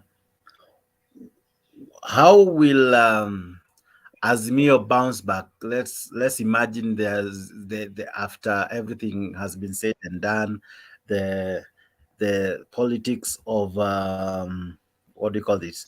The politics of maandamano are over and all. How will Azimio kind of recuperate back? Because it has seriously lost huge leaders. But how? What do you see them? What is the game plan ya kurudi kwa, Kwa game? Kwa game. Yeah, what they are doing right now is kurudi kwa game. Usually they push for the servers to be open, they push for unga iteremshwe, they push for school fees. That's a way of coming back, because there's no way you can sit down with Jalas and tell him to come back to ODM or to come back to go to the streets and demonstrate. He has a deal with Ruto, so he's not going to betray Ruto for Raila. There's no way you can sit down with Kanini Kega and tell him to do this against this. So Raila has lost soldiers already, of course, and the best way to do or to rebrand himself and to strategize again and bring himself back to the game is only through the people. So the town hall rallies you see, the all keleles you see in town about Unga and school fees and so on, is Raila trying to re-strategize, regroup, re-energize, reconnect. And I told you about the long ball. And probably in future, probably even in 2 years or 3 years from now, you'll see something very new, something that is very exciting to Kenyans, something not Azimio, not ODM, and not something that we don't even know about. And that is it. And if the thank you, sir, bucket. Okay. Okay. And okay. So excuse me for a moment. Okay. So, and if the government continues to make mistakes like they're doing right now, and Raila stands with the people, stands for what he thinks is right, I think that is the best way to come back. That's the best way to strategize. Okay. Mm-hmm. My final question. One last question. Yeah. Well, my final question. What do you make of the fallout between Kanini Kega and Jeremiah Kioni? Among the two, who eventually will really come out? Because Maina was trying to say that Jeremiah now has the mojo. I think my friend was right about Jeremiah. I think anybody who is against the government right now has a better opportunity than the guy in the government, because there's no way you guys saying, oh, the government is and the government that, and the price of unga is very high, and school fees is very high, and the gas is very expensive. So eventually, if we were to do a small survey in Mount Kenya right now, Kioni versus Kanini Kega, I think Kioni would carry the day because he's resonating with the people. He's connecting with them. He knows what people are going through. He's on the ground. He's not like my friend said. Like once they pay you, once you are in the government, after whichever thing you have been given, it makes you really look very stupid if you go back again and attack the same government that you took something to support. So so I think Kioni has a chance. Not because of anything, but just because he's feeling what the people are feeling. He's feeling the school fees. He's feeling, he's feeling about the coffee prices and so on. Okay. Thank you so much, Mutembe. I gotta go. Thanks so much, guys. I support the channel. Thank you so much. We'll always do this again. Thank you so much. Bye. Yeah, thank you as well for following us. Asante wewe ambao unatufuata, wewe ambaye unafanya hii show kuwa jinsi ilivyo, na kuona wewe ambao unanifuata Gitash, naona maoni yako. Osborne Omusundi, I see your comments, sir. I see Henry Priest. I see you guys. Black, asante sana kwa show. Let me play a clip of trouble that is looming tomorrow. I don't know what you think about this. Let me have your say hata tunapoendelea na show.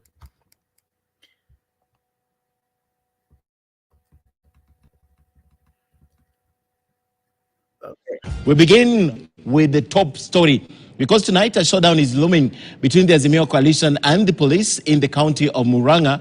This after the Azimio coalition insisted it will go ahead and hold a town hall meeting in that county despite the cancellation by the county police commander, that's David Matthew. Azimio leader Raila&Uhuru has insisted, or has instead told Murang'a residents to turn out in large numbers to discuss issues affecting the country. KTN's political affairs reporter Daniel Kariuki kicks off our coverage tonight. Days after Azimio coalition held a rally at the Kamkunji Stadium in what appeared as a return to their town hall meeting, Azimio is now headed to Murang'a County, their first meeting in the Mount Kenya region since the August 2022 elections ended. Azimio leader Raila&Uhuru, in a statement released to newsrooms, has welcomed residents from Murang'a County to attend the meeting that will discuss pertinent issues. He says, and I quote, "Like all engagements that the party has held in recent months, the Murang'a meeting will be peaceful and strictly within the law," end of quote.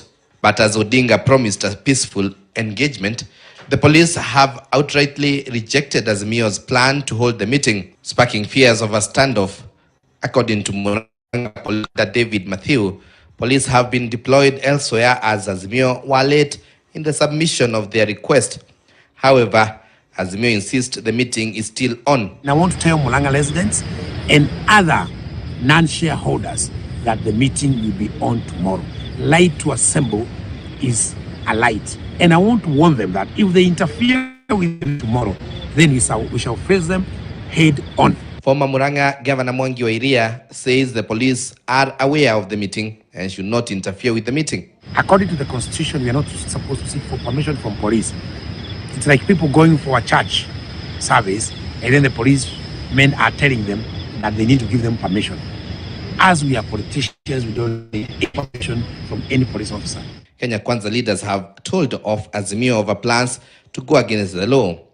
According to the law, however, organizers of meetings only need to notify the police of their meeting, unlike the past when the police issued permits. Now they are telling us they won't be there. They are assigned somewhere else. Who told them that we wanted police officers? Let them do as agreed with their Kenya Kwanza counterparts, and let them begin the talks so that we can move forward as a country. Here is the latest entry into Azimio meetings, having graced their rally at the Kamukunji Stadium Sunday. It is not the first time the Azimio coalition has found itself on the receiving end of a request for police security at their meetings or rallies. When they say they want to have their town hall meetings beginning in Murang'a, and the police in Murang'a are saying they are also engaged elsewhere, and that the date that they have chosen is not convenient, that means if really they are supposed to go on with these town hall meetings, then they should move it to another date. And why really move to another date when there is provision for them to begin the talks? You know, Kenya is far much bigger than individuals, than conditions that each leader is providing. All eyes are now on Murang'a Thursday. Daniel Kariuki, KTN News. Right, we'll see how that. The importance of expanding, tackling climate change. Ndio sasa yeye na nyinyi, hii bahari mlipewa na Mwenyezi Mungu bure, ikuwe ni ya kusaidia nyinyi. Unajua nyinyi mko na bahati, si kama kwetu. Kwetu ndio upate mboga, lazima ulime, tie mbolea, pige dawa, kazi mingi. Nyinyi bahari ni kuingia tu, samaki imewekwa na Mwenyezi Mungu ni kuchukua na kuhama. Kwa hivyo serikali itafanya kila juhudi ya kuwezesha nyinyi, ndio ile mlipewa na Mwenyezi Mungu ikuwe ni ya kumsaidia. Na kwa hivyo sisi kwanza tunapongeza wakaaji wa Pwani, na tuko na shukrani sana na nyinyi sana, na ndio niko hapa. Next week nitakuja kwa sababu nyinyi mmekuwa bwana, nyinyi mmekubali ya kwamba uchaguzi uliisha na mmesonga mbele, mmerudi kwa biashara na mambo ya kuendesha maendeleo yenu na kujijenga kama wananchi. Hata kama yule mzee alipata kura mingi hapa, siku amesema mvae sufuria muende kwa barabara mkaharibu mali ya watu, mmwambia aende peke yake, yuko na kazi ya kufanya. Na kwa hivyo tuko na shukrani kwenu, kwa sababu nyinyi mmekomaa kisiasa, mnaelewa ya kwamba uchaguzi umeisha. Huyu mzee ameenda kotini, amepoteza. Sasa ana magamanga pale kupiga kelele, na hii kelele haisaidii nyinyi. Hawezi leta ugali kwa meza, hawezi vua samaki. Nyinyi mmeamua mambo ya kwenda kupiga kelele, mwachane naye, muendelee na maisha yenu.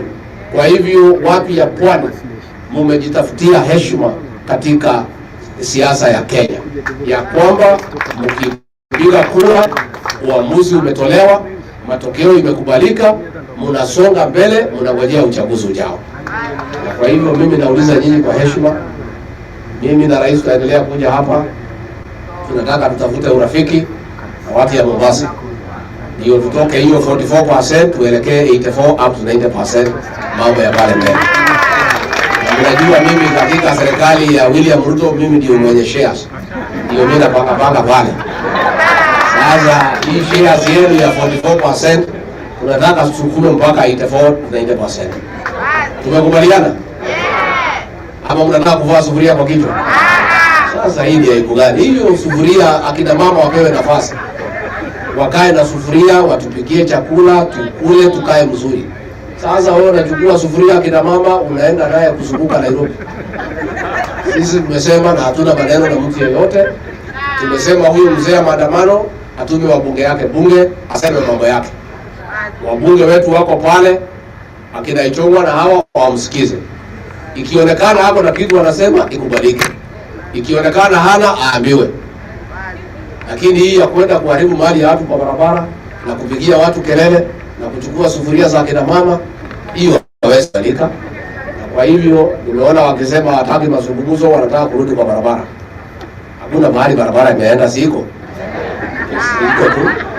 Si wakiona wataki mazungumzo, wanataka kurudi kwa barabara, wamekaribishwa. Bora wasiguze mali ya mtu, bora wasiharibu kitu ya Mkenya. Lakini hii kupiga kelele kutoka asubuhi mpaka jioni, hiyo waendelee. Alafu jioni waende nyumbani. Wakakaa warudi, wapige kelele waende nyumbani. Bora wasiharibu kitu ya mtu. Unajua wananikemea mimi ati na wakataza kuingilia rais wetu. Hata juzi wanatisha mimi ati watanipeleka mahakama ya kitaifa ati wanishitaki ati mimi na kutetea William Ruto. Sasa hiyo ni makosa. Kutetea mtu yako, tajiri yako si ni haki. I don't know about you, but there's a storm looming in Central. This will be orchestrated by the fallout between some of the leaders in Kenya Kwanza, because probably they don't agree with the leader, because some have been quiet. And you know, at times where there's smoke, there's fire. And now there's the mushrooming of Mwangi wa Iria. What do you make of what Mwangi wa Iria is doing? And is this man Gachagua, is he losing it slowly but sure? Because he seems to be so confident, but yet again not really bringing home the goose that lays golden eggs for Ruto. Because by the end of the day, when there is some wrangles hapo katika maeneo ya Central, what do you think is happening? What do you think is happening? This man, will he cost some of the votes that came dear to Ruto? Mwangi wa Iria, as much as he was in Azimio then, could he be the kingmaker again? I've just played what Mwangi wa Iria said. Mwangi wa Iria is bringing Baba to Murang'a. Kumewaka. Maoni yako ni yapi? Let me know. Send in your link, your comment rather. Let me know what you're saying. What do you think is happening? Tomorrow we have a showdown between the police and Azimio supporters in Murang'a. Will they be allowed to have their meeting? I hope they do. I hope nothing bad happens. But is this a replica of what happened to Ruto? Because you remember at one time when Ruto wanted to go to Murang'a, there were some fracas and some people died.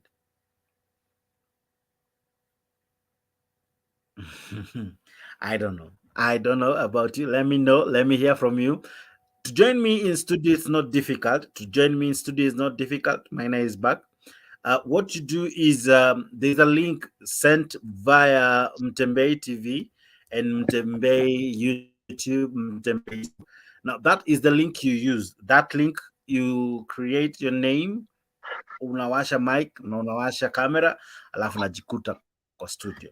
Mina, I've played 2 clips. I'm sure you have heard and listened to them. What's happening in Mount Kenya? Mwangi wa Iria says there is a meeting tomorrow. The government is saying no.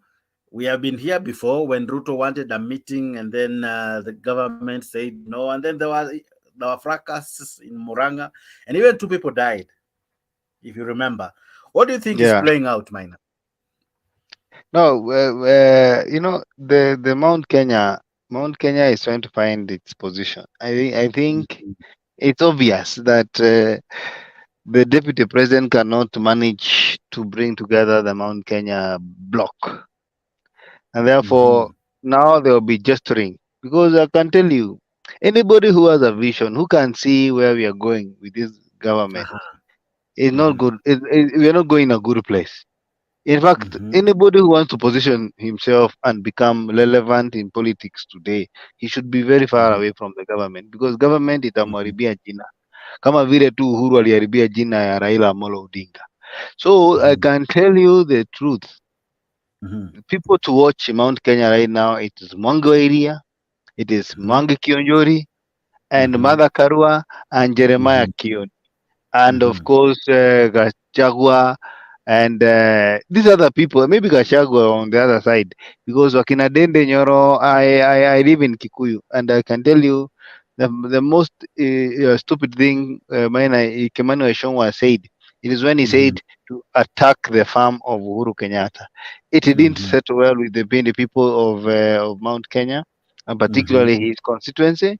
In fact, they are so bitter with him, and that one I can tell you, they are so bitter with him, because you don't attack a fellow Kikuyu. Because why should you attack Uhuru Kenyatta because he's rich? Ama he found himself rich. Ama he found himself being the son of the first president. It is like attacking the way people attack the children of Ruto. They have nothing to do with what Ruto does. They were not there when he was taking land in Taita Taveta, grabbing. He was not there when they were taking Western. So they are innocent kids. You cannot blame Chelin Ruto because a hotel has been stolen in Langata Road. No. That is Ruto. It is not his children.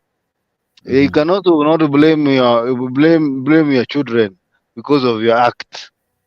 So that one did not go well with the large Kikuyu, the large Mount Kenya, and therefore people are gesturing for positions and relevance.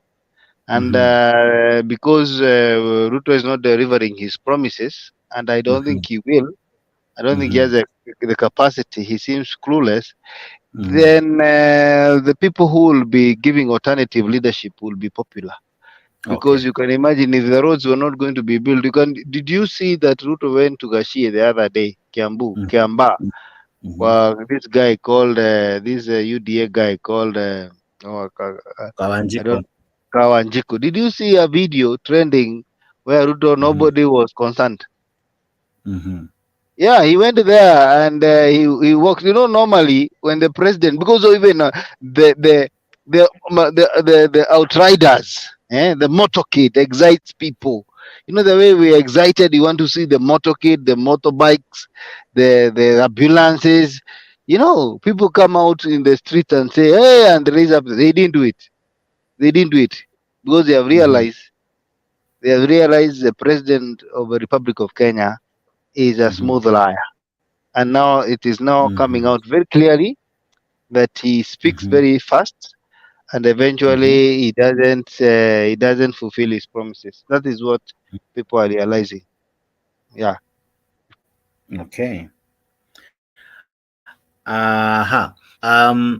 We also saw Mainajenga coming out strong the other day. I don't know if you saw him. He had a huge gathering. What is spinning out? Because is it that Uhuru didn't nurture someone? Because this didn't happen after Mwai Kibaki left. My brother, let me tell you, who nurtured Uhuru? If I may ask you. Moi helped him, and then the likes of Akina Mishuki also played a vital role. Yes, I wanted you to say Moi helped him, because naturally there must be a leader who naturally comes out. You don't have to be nurtured, because let's even take up an example that Uhuru took Maina Jenga, he took Maina Jenga or Imani Ichung'wah. What will he be today? I mean, he cannot. He cannot make anybody a king. So basically, I'm telling you, naturally, they're going to be a king in Mount Kenya, and he's going to come because he has the qualities of a leader, not like what we are seeing right now from the guy called Gachagua, talking without breaks, giving threats, intimidating people, dishing out money like Moi. Those are not leadership qualities. These are things that lack. Yes. So, okay, as much as I really want to give John Mwakeri and leo namwona nani ameingia na jina leta L peke yake. L for Alex Media. Vipi? Karibu sana. And also No, Messi you ni Alex Media anyway. Yeah, karibu sana kwa show. Umetafutwa hii mitaa na kina Messi sana. No. Mimi ni mwenyeji wa Mtembei. Mimi hapa tunasikiza kote kwa sababu there is value in listening, there is civilization in listening. So you don't gear yourself in listening where you like. You have to listening the opposing side. That is how you sharpen. You can never sharpen a knife by another knife. It has to grind over. So we come here to be grinded, but at the same time we come here to grind. SG ametoroka. SG ako anajita Maina. I think I'll go out, come in. Looks like my volume is very low. I'll just get out immediately, come in. My volume is very low. You are good, but it's okay. Messi, hi, your brother is in. I don't know if you have seen him. Messi, can you hear me? Yeah, I can hear you. Why is Alex running away? This is what he has said. He's going, he's coming. Huyu amekimbi. Tutakimbi tuna yeye hii mitaa. John Mwakaria vipi? Mwikaria. Hello, help me pronounce the last. Yes? It's Mwikaria. Yes. Good. How are you? Umepotea na wewe hii mtaa. It's been long. It's been a minute. I've not seen you. No, I've not been feeling well, but I'm okay now. I'm recovering. Karibu sana kwa show. Ninaona hapa kuna request. Sijui nitaipost hivi ndio mwenye. Kuna mtu anaomba hivi wadau. Ombi iko hivi. Mtembei tafadhali ambia waongee Kiswahili. Okay. Ni sawa wadau panelists tuongee Kiswahili? Ni lugha ya taifa na yeye pia aturuhusu tuchanganye. Asante sana. Nise dakika moja tu, I'm babysitting. Hata kama nimeingia, I was listening from behind, but I was glad like SG came. Just allow me just 1 minute, please. Okay. Yeah, sorry. You might hear the voice, but the baby is talking quite slowly. They are playing with their own stuff. You know, truth is very hard, and truth sometimes is completely bitter. There are two things that have come so far in life, I've come to fear. That is religion and politics. Okay. Because you put your emotions there. Either you become wise or you become a sycophant. Correct. The worst part of it is when you're a sycophant and you don't know that you're a sycophant. Either way, if you are not measured, in religiosity and in politics, you will be a sycophant. And that's why Paul calls for moderation when it comes to religion. Yeah. Moderation. And this word moderation, I've been dealing with it seriously. Now, I am Azimio Damu. I'm not going to lie that. I've subscribed to that because of my own way of looking at things. But I'm afraid that which I was criticizing against Kenya Kwanza, it has finally come to our side and people have stopped thinking. And in other words, in psychology, you call it cerebration. Not celebration as, it's the R, cerebration, cerebral, which means the act of thinking. Not emotionally being attached. You don't let emotions overcome your reasoning. It is sad that I'm seeing my side glorifying maandamano glorifying Mandamano. Mandamano should be a tool to get you to where you want. I see people saying Mandamano ni tamu. What nonsense is that? Alex, are you sure you're okay? No, I'm very okay. Alex, I'm 100%. No. Misa will tell you. I don't fetishize the truth. But it has come to a point I'm questioning if people really understand where they are coming or where they're headed to. Look, for cathedral thinking to finally stick in your mind, you must know the act of thinking. And thinking is not for anybody. There are people about they have to be thought for, and therefore they must be led. And when they are being led, it's like they are sheep. I'm not that kind of person. Okay. Now, this is what I'm seeing is happening in our country. Unfortunately, we are headed for another handshake. Unfortunately, like it or not. You like it or not, it is done. It is done. It is placebos now being given. Now you are sick. For the first time, the Muslims are accepting their religion to be used as a scapegoat. They don't allow that nonsense. That's true. For the first time, you are seeing somebody starting iftar, the other person going to iftar, and Sakaja today having another iftar. And the all one purpose is to say, oh, after we have prayed, after all is done, now let us come together. Now somebody has started calling the other person my brother. Very soon the other brother will say, my brother. Where are we going? For those who are being called my brother and those who are not called our brother. You see, those words are powerful, my friend. Let's be honest. When I subscribe to Christianity, God created this world by words. God blesses by words. God curses by words. God heals by words. When you start hearing words like ndugu yangu, don't be foolish. They are not unintentional. but what happened to stop calling somebody my brother? Political, you don't, because why all this time you always been calling the person the president of the Republic of Kenya? Now all of a sudden you are not calling him the president. Now you have started lying to us that Dr. Ruto all the time. Dr. Ruto. Before it was Ruto. Now it's Dr. Ruto. Next it will be President Ruto. I mean, that is placebo medication of politics. We told you, and you said you are not about you telling me. It's not about you telling me, Mise. Don't glorify yourself here. What I'm saying is that the act of thinking is important.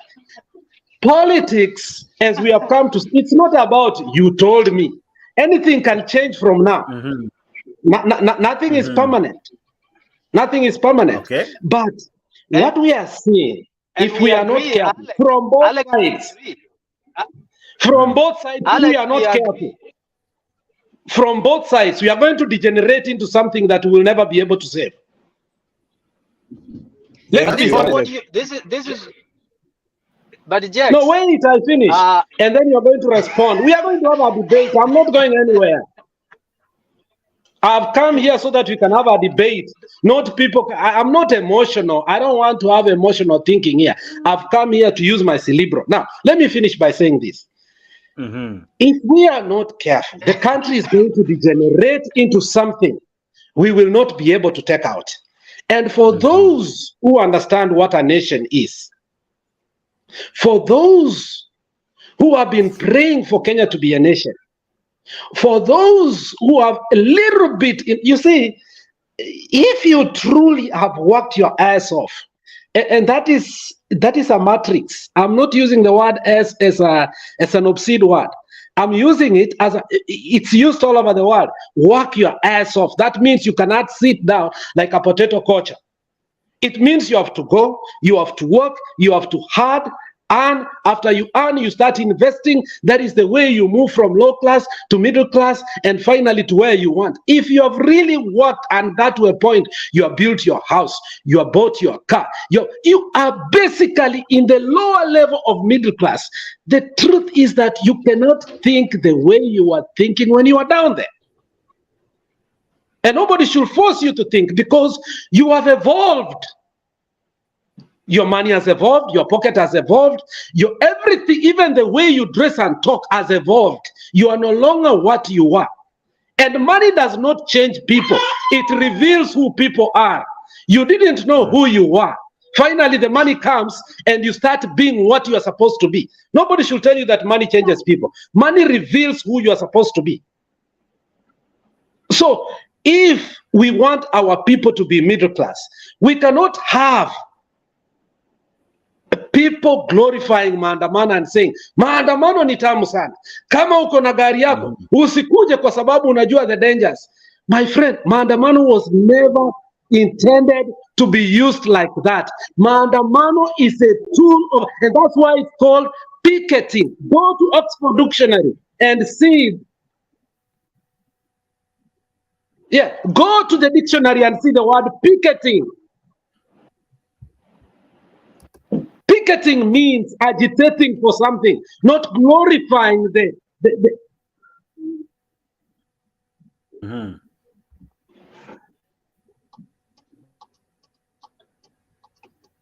Alex is taking coffee break.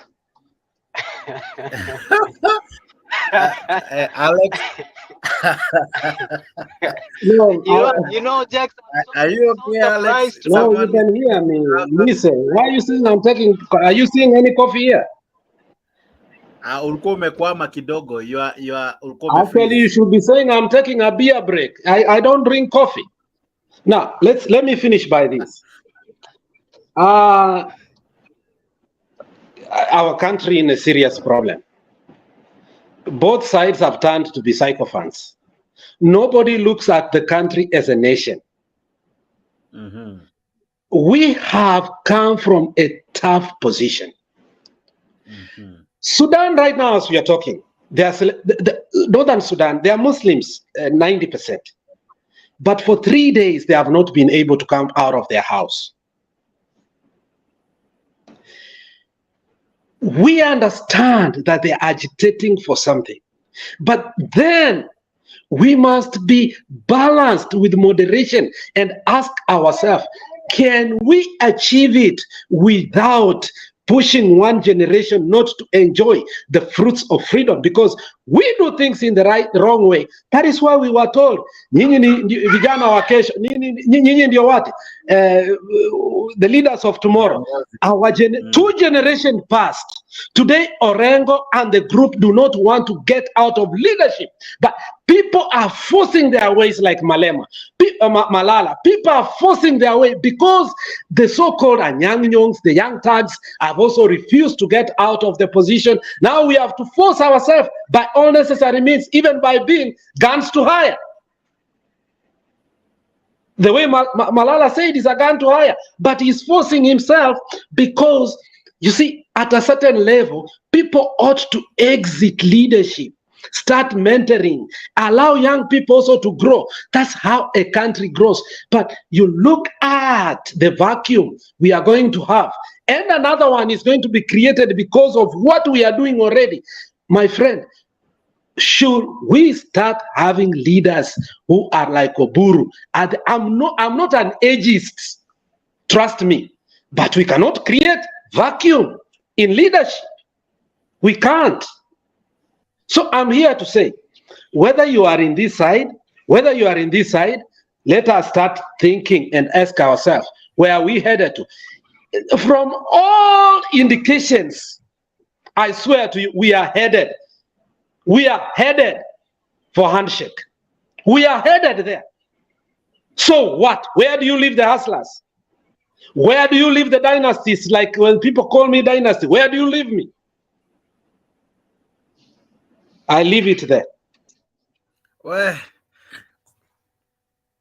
I agree. You should have the beer break kidogo umewaka. Let's have Sarah vipi? Habari ya leo? Naona uko na challenge ya kumsikiza Alexi. Hakuna kenye nimesikia hata. Pole, alikuwa nyuma kidogo, lakini ni venye unahitaji umweke loudspeaker ndo msikie vizuri. Sijui ngani lakini yako sawa. nimemsikiza vizuri. I'm sure hata wengine wamemsikia, but maoni yako ni yapi? Wewe unaona kama yeye analyze issue ya handshake inakuja, wewe unaona vipi? Anasema kuna uwezekano baada ya masiku 2-3 tutaona handshake ikiendelea.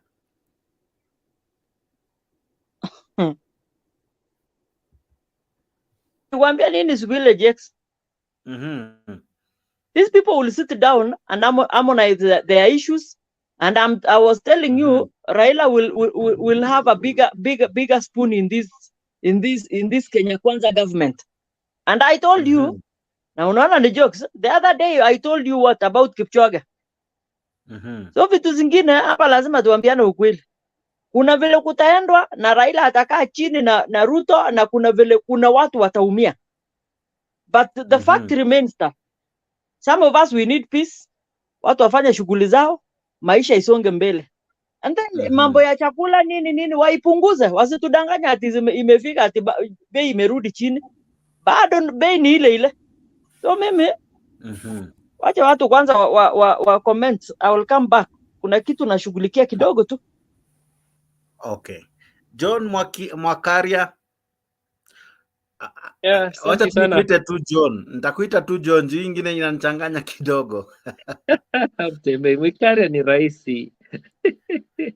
Unajua kuna watu kutamka majina mengine ni stress. Endelea lakini.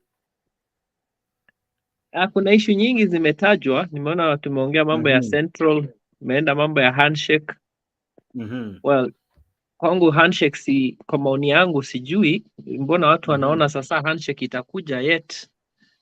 Kulingana na our president at the moment, I think anatafuta tu imani, hataki vita. Amesema kuwa kuita mtu my brother ndio italeta amani. Hana shida na kuita mtu ndugu yangu hata mara 100. Unajua kuna watu tunajua wanafurahia vitu kama mikeka, mkate nusu. So if that's what they want, I think hata ingawa ilisemekana hata na kuona mahali unaelekea. So hizo vitu aliambiwa, I mean, kuna kitu hawezi pata. Mkate nusu ni shida this time, lakini akuwa kuitwa my brother itamtuliza kidogo, then hamna shida ya kumuita my brother, ni ndugu tu bado. Tukienda Central, I think Central ina mambo mengi inaendelea, lakini nashangaa watu kusema Central. I think ni Maina alizungumza juu ati the people to watch, Martha Karua, Kioni, you know, it's interesting. The people anaita, it's people who have been rejected in their places in Central. They seem to have no stakes at all, and they are trying to survive politically. So nashangaa kujaribu kusuggest that those are the people to look out for. Kina Maina Wairia, I mean, Mwangi Wairia is also trying to keep his head up. I don't think he has gained anything to warrant him to be any like a key leader in Central Murang'a. I mean, having the government as it was before the elections, those people had a lot of, I would say, support from the state, but they could not deliver anything for the old man in Central. So I don't think this is the time wanaweza deliver anything. And even trying to, I think they are testing the waters in Central. Kujakuwa na maandamano or any of that nonsense, destruction of property. And I don't think Central people would entertain such nonsense at all. Coming from anyone, whether it's somebody from Central or Baba, they will not entertain that. But I believe they can listen to, listening to him is okay. And I think he's trying to copy what has already been done by Kenya Kwanza. They had meaningful barazas around before the election, trying to find out the needs of the people. So them trying to do it now, tunaona tu hii ni, people just trying to play politics, but they have nothing new to bring to us. So whether they have the meeting in Murang'a or not, for me, I think it is inconsequential, and it's just trying to see what they can do in Central. We can only wish them well. Yeah. Mzalendo vipi? Umejificha hii mtaa tukuoni? Mzuri sana Jex. Mimi napitiaga most of the time, napata umemaliza show either late ama mapema kidogo. Okay. So I normally pass by. Kama leo I'm lucky nimewapata. Okay. Anyway, I'm not surprised that Alex has spoken that way, but habari zenyu, other panelists too are there. I can see Mise, John, and the rest, and Niko the salama. beautiful lady Dorcas. Habari gani, wherever you are. Anyway, I'm impressed with the kind of development that is happening in the political scene. This is something that we had foreseen coming a long time ago, and we stood our ground. The thing is that politics in Kenya is thuggery. It's called political thuggery. It is not decent politics. It is thuggery. If you go on the other side, it is just political thugs. You see the people who are being used in being hired, like in those kamkunjis. That is just thuggery to propel an agenda. But this is now where we call the end game. You guys have not been reading the politics carefully. I want you to go back and listen to what Kalonzo said in his last statement when they had a presser. They said something that is really interesting, that in the talks, they were being mentioned nowhere. Him and Raila, they were not being mentioned anywhere in the briefings between the two camps. They are not being mentioned anywhere. So they wanted like to be part and parcel of that conversation.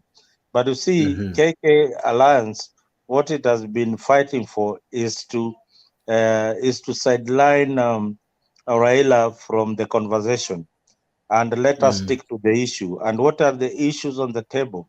The issue on the table is the cost of living, and the issue of the table is the server.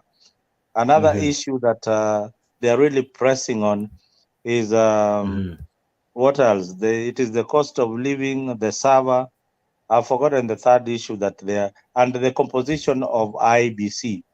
Yeah, all these changes can only happen in Parliament, apart from one that they have to go through the courts, opening of the server. But are they addressing the issue? Ruto cannot open the server. He doesn't even have the key to the server or whatever it is. IBC itself, by law, it cannot open a can of worms somewhere that it is the business has already been closed. So what law will IBC be using to open the server? Remember, Jakes, IBC is an independent body paid by taxpayers. It has got regulations and laws that guide IBC. Elections have got a time frame. They have got a time frame. Everything that these people are announcing are unconstitutional. The only bit that they are getting right is picketing. Yeah, we are allowed to demonstrate, agitate, and press for what we want. And they are using part of that law to press for what they want. And they have gotten they've got the ear of the president. Now the president has called them to the table. Let us talk. But do you know what these guys really want? Do you know really what they want? They want positions in government. They want to share the piece of cake. That is exactly what they want. The piece of cake. There is nothing like justice or electoral justice. They want to share the piece of cake. Is Ruto going to open the server? No. It is not his responsibility. The President of the Republic of Kenya has got a responsibility has got a responsibility, has got his responsibility away from conducting elections in Kenya. The president does not conduct elections in Kenya. What is his, he has got an executive role to play. What are the roles of IBC? Let us look at things the way they are and following the law. Yeah, IBC is an independent body. The server can only be opened through a process in law. You have to go to the Supreme Court. Yeah, request that that those servers be opened. Do you see them making any move towards any legislative role? They are not. They are not even working under the under the law. All they want is wacha tukae sisi hii watu wa saba pande hii and watu wa saba pande, and look at the composition of the teams. This composition is a group of hardliners. A group of hardliners. There is nobody who is going to back down. Nobody who is going to back down. And why? And what is Raila saying? Raila is saying that let us you know, have something similar to the National Accord. Do you know what that means? Borrow a bit of National Accord and bring it on the table. Now, what I foresee is a BBI kind of arrangement that had stalled. And you know why Ruto has to accept that? Look at all the pros and cons why Ruto has to accept Raila's proposal. You know why? He's a politician, he's young, and he's going to benefit from it. Raila might not benefit anything from any arrangement that even brings positions in government. He might not benefit for a long time, but Ruto will benefit for a long time if they propose anything outside what we have in the law. If they bring the issue of the BBI, it has to go through a referendum, and it is just position people are looking for. Watu wanatafuta kazi. That's what is happening. Yeah, Jax, watu wanatafuta kazi. Just vile wewe pia unapeleka CV yako mahali, Raila pia wanapeleka CV yao kwa serikali, wanatafuta ajira. But vile nilianza nikakwambia, hawa watu wanatumia thugs, political thuggery. Alex there mentioned it very well. How can maandamano be very, very interesting? Ati sisi tunapenda maandamano. What nonsense is that?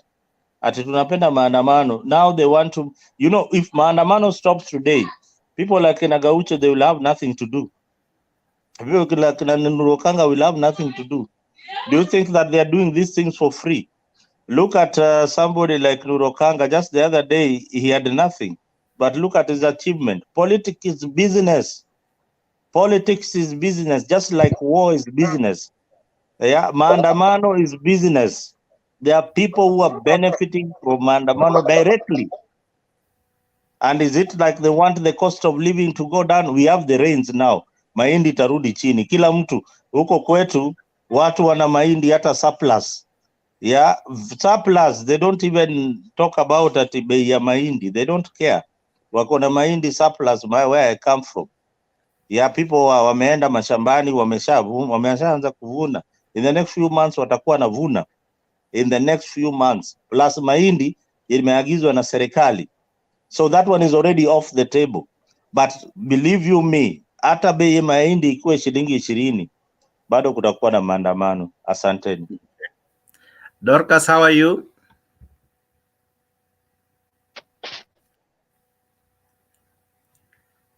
Dorcas vipi? Poa, nakubali.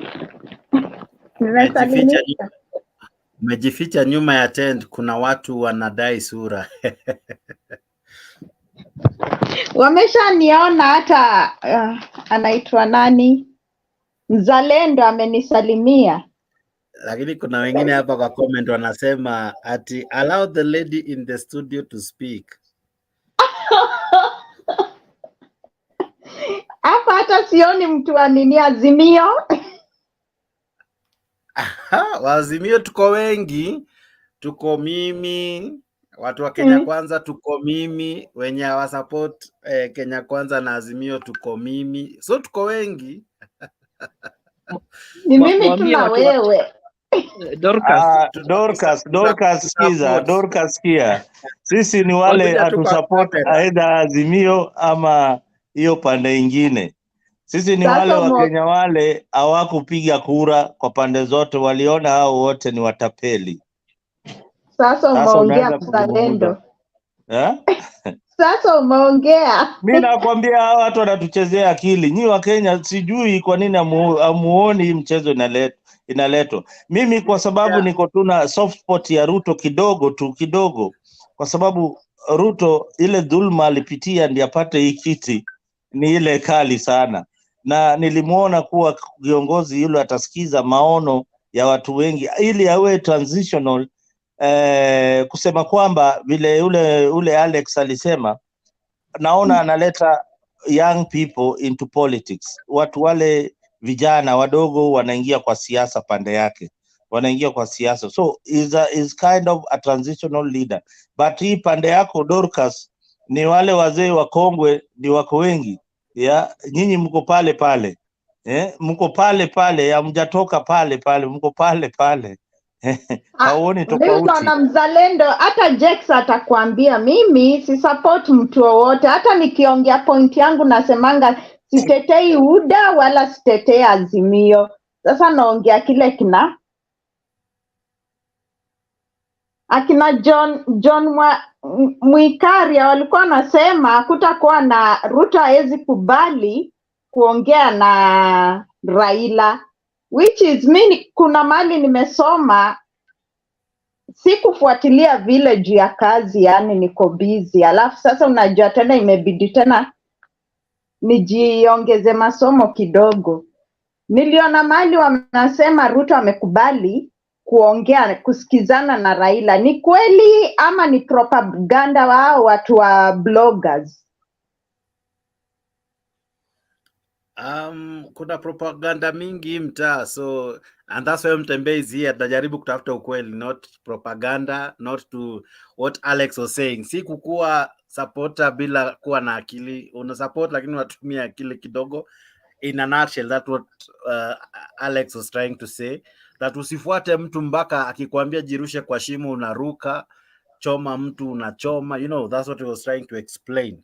So as much as umesikia hivyo, tutajaribu kutafuta ukweli na zaidi ya yote tutapambanua mbivu na mbichi. Alexi pia anakuambia ako kwa studios. Jiko unamuona amekwambia pia yeye ni Azimio, so usione kama uko peke yako.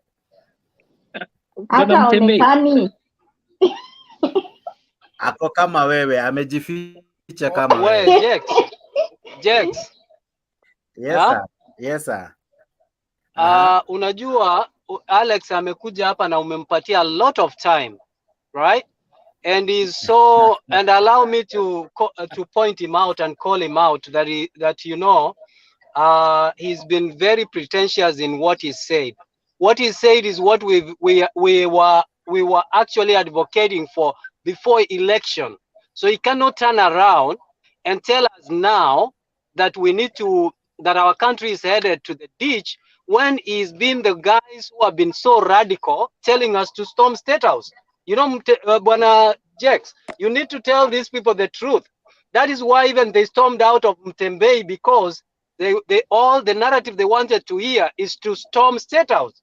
So, which some of us did not ascribe to, and even when they went to the other side, it was very difficult to accommodate other people, and they should be grateful that this show has been here trying to advocate that let us not look on the two protagonists, Raila and Ruto. Let us look at our country.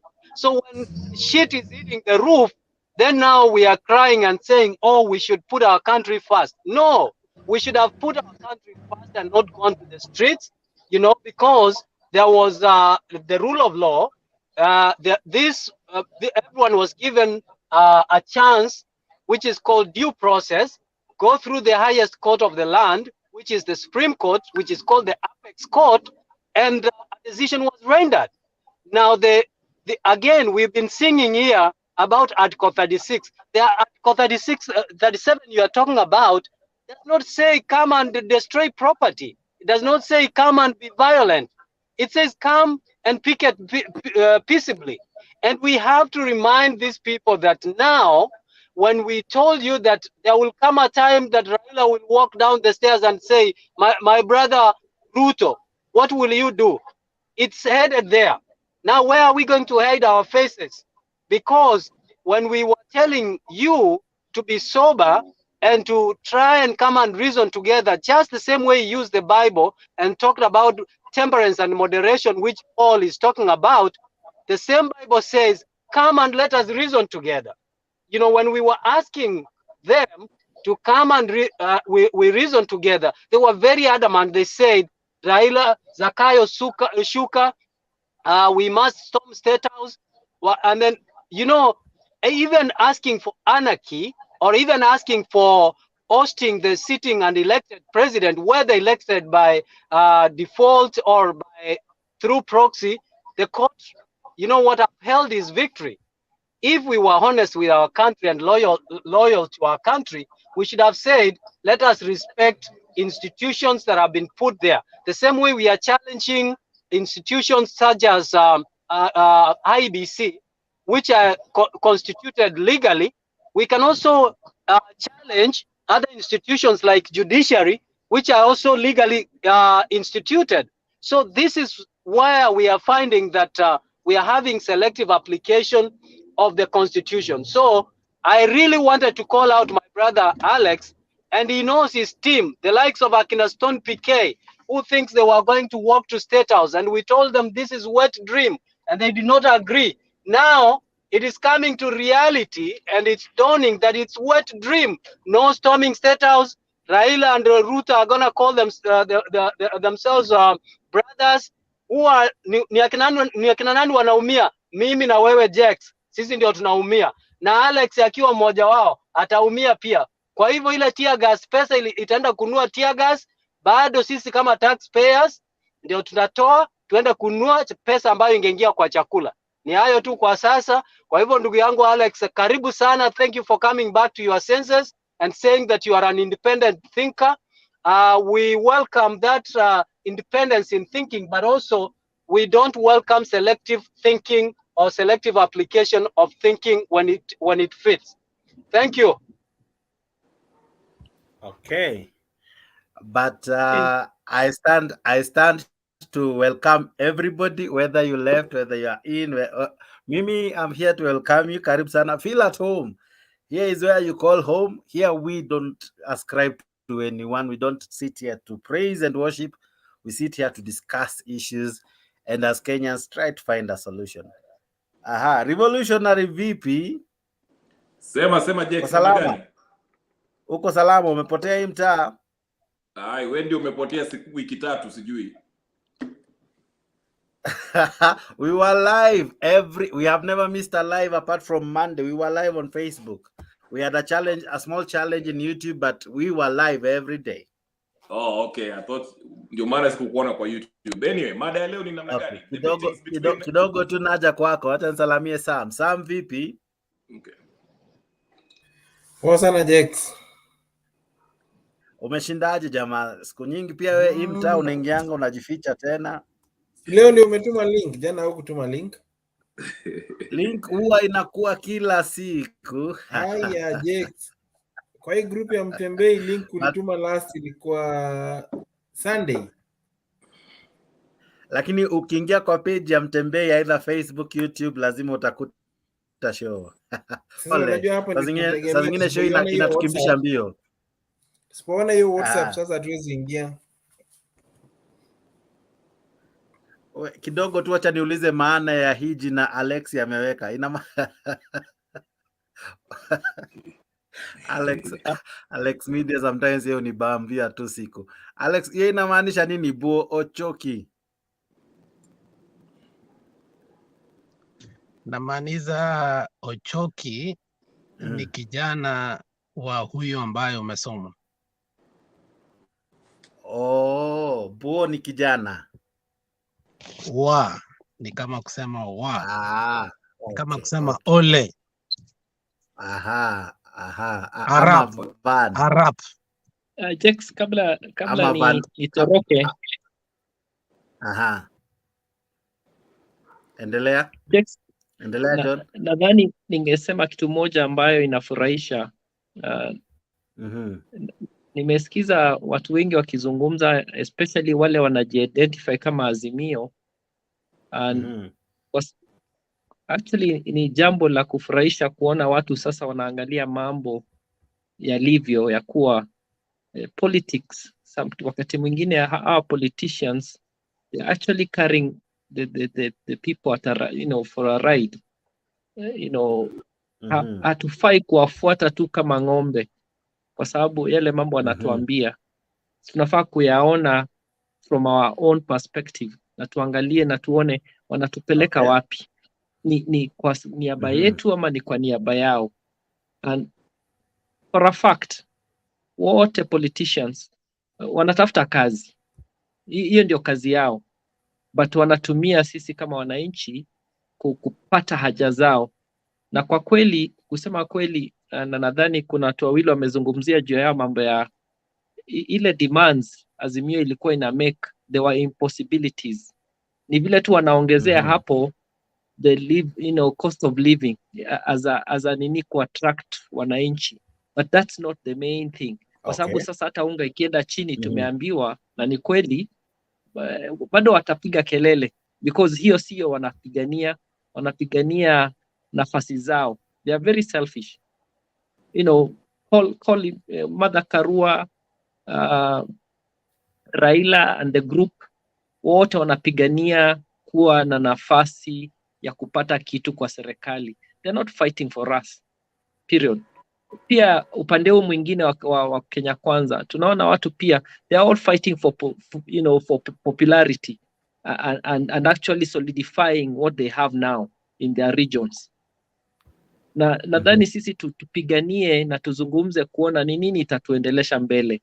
And I think kitu ikifanyika nzuri, we shouldn't fight it. One thing tuone hata watu wa Azimio wamelearn from Kenya Kwanza, ni mambo ya kwenda kanisani. Although now wanaenda kanisani for politics, si kwenda kusikiza neno. Pia wamefuata hiyo tabia ya kwenda kanisani, because actually kanisa played a big role in putting the current government. Kuna kitu jana walisema na juzi ya kuwa waliteka nyara Mungu wa Wakristo, hivyo basi wameamua kumwendea Mungu wa Waislamu, na that's why umeona kuna inaitwa ifitari or that word so tulimwona Rais Ruto akiunda yake, Raila akaunda yake, leo Sakaja ameunda yake. Actually, si kuunda wanaunda. This has always happened. It's a special time for the Muslims, and the best thing is the politicians could identify now. Hata Raila alikuwa, it's just you have to get a group of Muslims wakati wanaenda kufungua and join them for the evening meal. It's nothing new. But we have not seen these politicians kidogo too. We have not seen them joining the Palm Sunday walk. We didn't see them much. You see, apart from joining the Palm Sunday walk, we see them in church every Sunday, or whichever denomination they go to. They also have their denominations, and they try to go to church every Sunday. And I think that's the signature thing about Kenya Kwanza. This has never been before, that every Sunday we see people in church, praising God. And unfortunately, it's the bit of politics that comes with it that is actually messing up the whole thing. So it's a good thing for the country to actually move towards the religion for the right purpose. But we know for them, some of the politicians, they are going there, they have no idea why they are even in that church, some of them. But it's for their own political gain. But it would be nice if they go there to bring unity and to preach the good news. But tunajua both sides, hata ukiona Raila wakienda kanisa at times, hata interpretation yao ya the Bible, it's very political, which is sad. It loses the meaning of some of the teachings. But if it can transform them to be good people and actually do that for the sake of this country, then it's a good thing. And ndugu zangu wale walikuwa pande ya Azimio, it's good that they are seeing some of the things Azimio has been fighting for. They are not for the people. It's just for their own political gains. And we need to call it out and actually fight against such things like the maandamano and the violence. That will just bring us back. That will just bring more hatred amongst Kenyans. And we don't need that. Tukae hapa tuseme mambo yalivyo. Chakula, serikali inaenda wapi? And I think this government, given a chance, will transform this country as compared to the previous governments. Because I think we have a very intelligent president, and the decisions he's making have very far-reaching effect for the good of the country than the short term that we are used to. Easy kutupiwa tu, subsidies na nini. That seems to be nice, but it doesn't help at the long run. So given a chance, I think as much as some watu wanafikiria we are heading the wrong way, I think the government, if they sustain what they are saying they are doing in terms of the economic reform, I think we are heading the right way for the country. Thank you. Okay. Thank you so much. I wanted to have some. I think I need to respond on that just a minute before he goes. I think if you could allow me, I'm sorry. It's okay. It's okay. Yeah, I think there is a misinterpretation of some of us what we said. At wale ambao walikuwa kule kwingine sasa wameingia. You see, we have not changed our position. We can never change our position. Come rain, come sunshine. I have glued myself to constitutionalism. And my saying is this. I still stand that the server must be open. Elections must be verifiable for the future of this country. Not just for now, not just for the past, for the posterity of my children so that they will never go what we went through or our parents went through. The other thing of thinking that sasa wengine wameanza kwenda, where did I stop going to church and start coming to church right now? I mean, that is a misinterpretation of everything. We have been going to church. Other people have been going to church. And let not church or mosque turn us against each other. Let us not even turn it to be part of our conversation. Let our conversation be dwelled on. Where are we headed as a people? Because we saw this in 2007. 2013, Wajingi comes and tells us that the government was formed in his basement. 2017, we saw again a handshake. 2022, then what's the purpose of going to elections? What's the purpose of going to election? So let us have a debate that will get us out of this quagmire. If we have to have an election, let us have election. If we don't have to have an election, let us go to full-throttle dictatorship.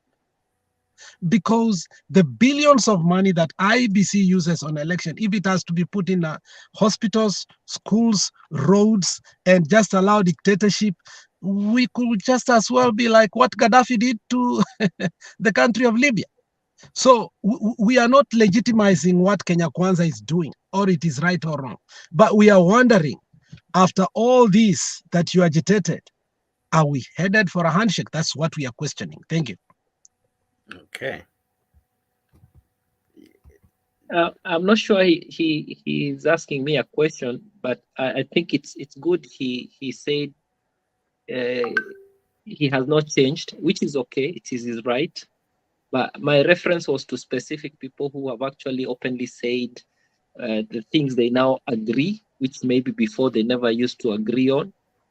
And I've not questioned people going to church. I've just said some politicians, they are going to church is for political reasons. But it would be nice if they went to church because they believe in the church and the teachings. So again, we are saying the same thing. I'm not condemning anyone. I'm happy if people go to church, but let them go to church to actually listen to the word and preach good news and not to preach politics. But for now, we know people appreciate the church because it played a big role in actually facilitating for this government, the current government. That's a fact. And I think And the that is what I Azimio said. faction, It's not a fact. We say sorry, that's not a fact, my friend. That's where I told you that the church should be staying away from politics. no, The it mosque can't, should be staying. my friend. The church, politics is part of life, and the church you cannot. Then why I are you mean, saying you are happy to see? You see, you are contradicting yourself, and that is no, why I I'm say not. let us be No, I'm cerebral. not. Let us be cerebral in thinking. Agree You that see, this should not be done. It's being done, but it shouldn't be done. you see, there are things you cannot run away from. You cannot say, church should not involve in politics. I mean, that's ridiculous. But when you go to church, what's the purpose of going to church? It has a reason. People go there for their spiritual growth. I They think don't go then there we are for. not thinking again, and that is why we cannot have a debate. You just said, and we listen to you, that the purpose of going to church should be one, and you just spelled it out. And then you said some politicians are doing this. So I'm coming out to support you, and then you are saying that should not happen. If politicians do it for that purpose, then why should we allow them in the pulpit? That's the question. Because they don't Yeah, have but the it's podium happening. pathos. Yeah, but it's happening. Can't you see? I mean, that's what I'm saying. Should it happen? Well, we shouldn't allow them to go there for politics, but they're doing it. That's a fact, and it's not right. That's simple. I mean, I and have clear. a question. I have a question for Mr. Buni. Yes, Kenya Rebel. My issue is not the church. Whether they go to church or most, it's not an issue for me. My issue is when my friend Buni says that we should open the server. This server issue, Acheni, tafadhali, please, for the umpteenth time, if you want to verify the election as you have seen, the body that's have that responsibility is the IEBC. Ruto does not have the responsibility. It's not his responsibility to open the servers. IEBC is the Independent Electoral Boundaries Commission that was tasked with the responsibility of conducting this election. They have the original forms. The server was just a backup for what was on the physical form that was used to verify who won the presidential election at the polling station as per the constitution. So Imambe server, even in fact, Martha Karua said something really good. Jake, I'll send you the video for Martha Karua when she said IEBC, are the people who have the record of who won the elections, basically. So that's what I'm saying. So Imambe server, it's over. Let's not repeat it. That matter had been taken to court and adjudicated on. So it's a non-issue. Like where somebody say, John Mukari earlier, there are some demands that are impossibilities. It cannot happen. We cannot go back to the court. If you want, in fact, if you want that server from Smartmatic, you have to go to court so that they can summon the Smartmatic people to come open their server, which cannot happen because they've already wrote to you guys, and the issue of the server was dealt with at the Supreme Court. So we cannot go back to court again and say, let's open the server to conduct a forensic evidence. I mean, forensic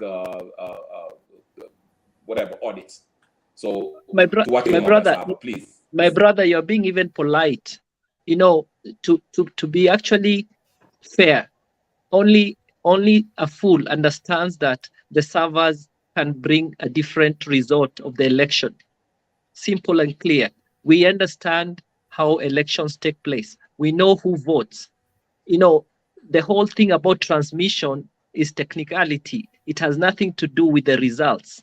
So that demand for the server is a political gimmick, and only a fool would actually think that the server would give a different. Then we are so many fools here. When it comes to IT, I will tell you, you're very wrong. You're another fool.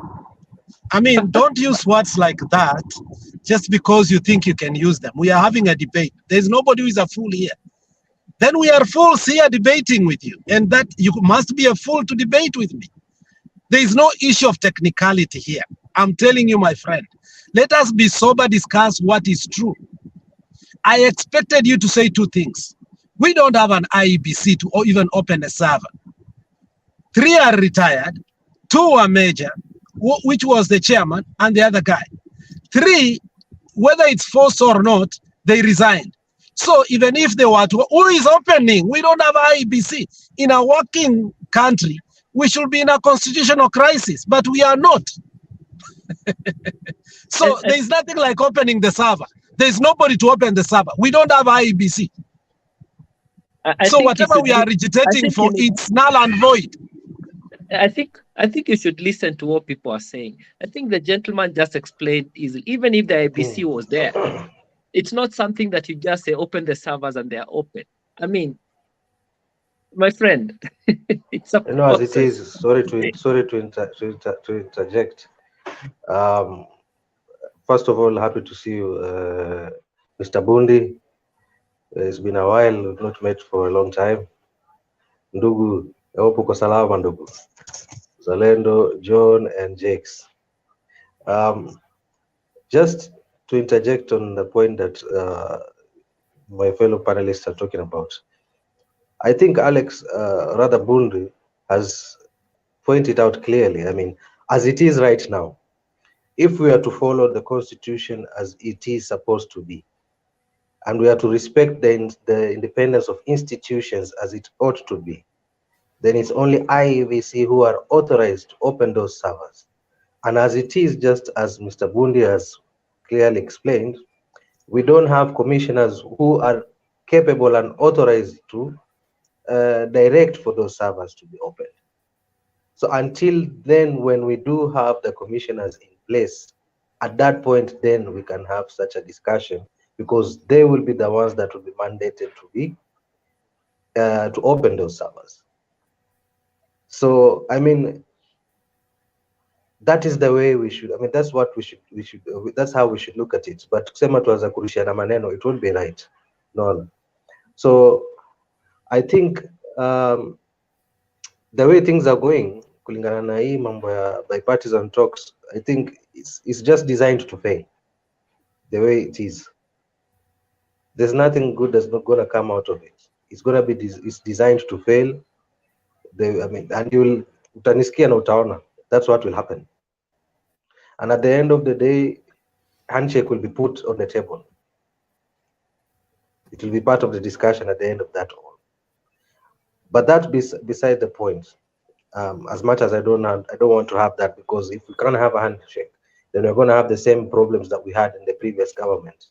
You see, now, but most importantly to me, as a Kenyan, just as we all are, is the way the country is at this moment is very, very, very bad. And I think that is what we ought to be talking about, you know. And I feel some way, somehow, our leaders are failing us, especially those ones in parliament. Because as it is up to this point, sijasikia yani wale viongozi wetu kwenye bunge, acha nichanganye na Kiswahili, kwenye bunge wakileta miswada kuhusiana na shida zile zilizoko sahihi za wananchi. Unaona, stima vile imepanda sahihi, kulikuwa na Sifuna in the Senate Energy Committee, they clearly investigated the cost of power as to why it's high and how it can be reduced. But up until now, sioni watu wakiongea mama. No. Bei ya unga, juzi tumeona Lenturi, sijui ni jana ama ni juzi, he was there being interviewed and he was talking about, he was being asked why is it that a particular company, or rather Miller, is capable of reducing their prices when the rest are not. Because as of right now, kulingana na Maura, the Citizen TV anchor that was interviewing him, was saying that as per the millers, they said that sahi, for anyone to even break even, they cannot sell their packet of unga, the 2 kg, for anything less than 185 or 190 shillings. So if at all one is able to sell at 160 something, where or how are they doing it? Is it that the government gave them some preferential treatment for them to be able to reduce their cost of unga? You know, now those are the kinds of discussions that we ought to be discussing here, because that unga is what we do consume on a daily basis. I understand. So those are the kind of things I would expect us to talk about. Kenyan supplies about 70% of the electricity. IPP supply 30% of the electricity. But it is funny that the total bill on the power, when it's being paid, whereas Kenyan is supplying 70% of it, 30% of the bill is paid to them.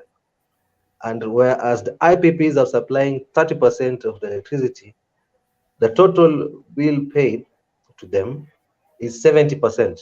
As you know, come and make sense. I'll put it this way. If, for example, they're paying that the suppliers are being paid, kwa mfano a total, let me give a rough figure, let's say 100 million, though it is more than that. Out of 100 million that has been paid to the power suppliers, 70% of this 100 million, which will be 70 million, will be paid to the IPPs, yet they have only supplied 30% of this.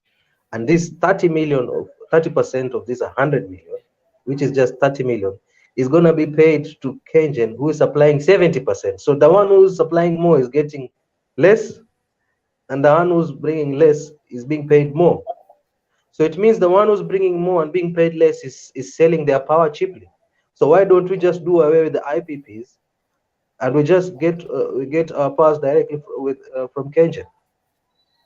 Those are the kind of discussion we ought to be discussing as Kenyans. I'll leave it there so that I don't sound monotonous. Thank you. Okay, Mzalendo, I see him driving. Sam, uko nyuma ya tent, are you able to speak? I have a question for Black. Just a moment. Yes, ask. Just a moment before the question. Sam, can you hear me? Okay. Yes, Mzalendo. Uko sawa? Mimi nawasikia vizuri sana. Naona Black ameleta mambo ya kawi ama umeme. Black, hizi vitu zote for us to make this show very, very important. We have got legislators who are in parliament. You can give them a proposal. Let the government reduce the tariffs on electricity, those taxes that we pay on your tokens and all that. The government can reduce that. We can debate here the whole day, but the law has to go to parliament so that we can push them to reduce the price of electricity through parliament. This should be bipartisan. So whether you are Azimio or you are KK, this is something that is affecting people across the board. There are things that the handshake cannot bring. There are things that only that legislative role of the IFP can do. I saw Mwandai just the other day bringing a bill in tabling a bill in parliament to reduce the cost of what? I think it is the cost of the cost of something that Mwandai tabled a bill that they are even supposed to discuss. So you see, they know where the bills are supposed to be taken, but the discussions outside parliament cannot reduce the cost of living. These things can only be done in parliament, and these MPs have got a legislative role. When you hear them saying that the school fees is very, very high, why can't they scrap secondary school fees and they can as well place a bill in parliament that will reduce will scrap altogether secondary education school fees. They don't want to do that because they benefit from the CDF. They don't want to do that. They don't want even to mention it. Why haven't you heard of any MP talking about secondary school education fee? But wakienda matanga wanasema oh, mambo ya school fees imeenda juu. Wakienda kwa kanisa wanaongea hivi. But have you ever seen them tabling anything in parliament that will scrap altogether secondary school fees that is being charged to our parents? Yeah, this is not being done because they benefit from that money. All they want is the CDF money. That CDF money can be channeled to reduce the cost of high school. Yeah, so this is very, very simple. These are the things that we should be pushing. They can do it, but they are so greedy. They want to benefit both from Kenya Kwanza and from Azimio. They want to benefit from the CDF. If you hear your MP analia ati hajapata pesa ya CDF ati alipe basari, since when Alex did an MP where we are in the first world line up ati anapeana check ya school fees ya wananchi? What nonsense is that? What nonsense is that in the 21st century? Ati MP amelainisha watu mahali ati anawapatia check ati hizi ni check za basari ati nimepatia 10,000 nimepatia, and then they make an announcement ati naenda. This is bribery. This is bribery. This should not happen in the 21st century. That money can be channeled directly to the schools where it's necessary, and through even treasury. Hiyo pesa inaweza enda direct to the Ministry of Education so that watu wasome bure. Since when ati MP kule nimempatia kazi akuwe tena ananilipia school fees ya ya mtoto wangu? Wapi? Nchi gani? Ni Kenya tu ndio tunaona vituko kama hayo. Asante. Naingia mazoezi, tutaonana baadaye. Naingia mazoezi saa hii. I want Mzalendo to give you the reason, and I support you on that. When you saw the memorandum of Ruto,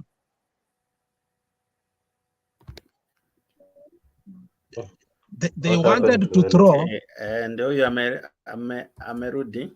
Yeah, Alex, unapotea. Yeah, the memorandum that President Ruto wrote to Parliament.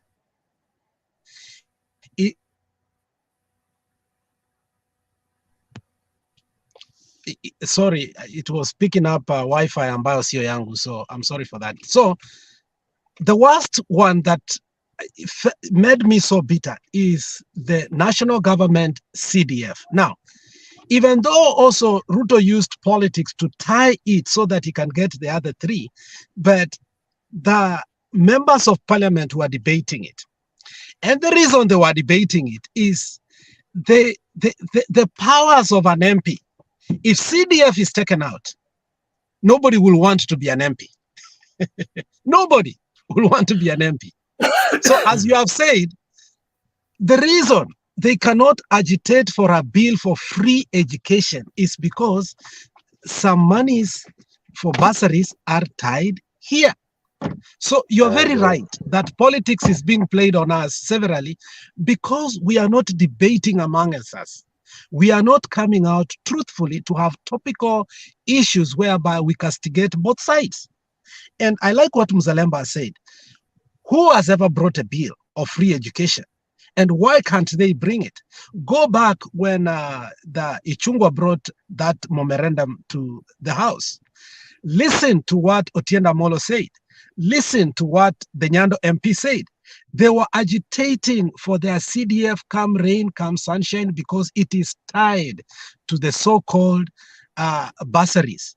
But the question is that constitutional? It is not. We can give bursaries from the national government. You don't have to get money from national government. Then you take it to parliament. Parliaments give it now again to members of parliament, and parliamentarians now go to give what? You can trickle that down directly from the treasury to the education department, whichever that it takes, and We don't have to see all these people lining up our children that we amepata bursary, we amepata. It should be equal under merits, but our members of parliament do not want to talk about it. And that is politics that we don't want. After election, let's stop politics and let us do the work for everybody. Thank you, Mzalendo, for that point. And I want to, sorry, because I want to change my sitting position. And I want to echo the words made by my great friend Bundi and Mzalendo. That is what we ought to be talking about. And I think I also forgot to mention that this issue of the government having planned to put money into farming 15,000 acres in Zambia, I mean, that was absurd. It's total madness. I mean, if anything to go by. I mean, we already had, yes, exactly. We already have, what was that? There was that one. What was that irrigation? Galana Yes, correct. That one was given to Anglican Church. Now, instead of us, for animals. instead of us, I mean, improving that project, whereas we could get our own maize right here in Kenya, why would we want to go and lease land in a foreign nation so that we can grow maize there? I mean, now I'm a KKA, everyone knows that, but I also point out things that are wrong. I mean, that because I'm not a psychopath. Just like my able brother said, I mean, there's a difference between being a psychopath and someone who can use his cerebral. Is it cerebral? What did you say, Bundi? Cerebral. Cerebration. Cerebral. The act is called celebration. But yeah, the act using is your called mind is cerebral. yes. You know, I mean, I was listening in the background, and I could only agree more. I could not agree more. You know? So those are the kind of things that we ought to be talking about. And you know, the more you talk about these things instead of keeping quiet, yes, some things can and should be done in parliament, but they have to start here. Because if they see that we wananchi can see these things and we are talking about them, they will have to do something about it. No. But mkiwa mnanyamazia, wanajua hatujui, they will continue to do the wrongs that they are doing. No. So it all starts by us talking about them, Zalendo. I wanted to refute on that. The point, because ukisema there's no point of us kuongea hapa when it's supposed to be done in parliament. No, it starts out here with us, the people. So I'll leave it there. Kenya Rebel, maoni yako? I agree, Black. It starts with us. We should be putting pressure on the parliamentarians to do something about it. So yeah, in that point you agree. But to play the devil's advocate about the maize in Zambia, I was listening to David D the other day, and I think his argument was basically, well, they're faced with two problems: the long-term solution and the immediate problem resolution. As what should they do now to help people have food today? Let me stop you there. So that okay, before stop I me get there.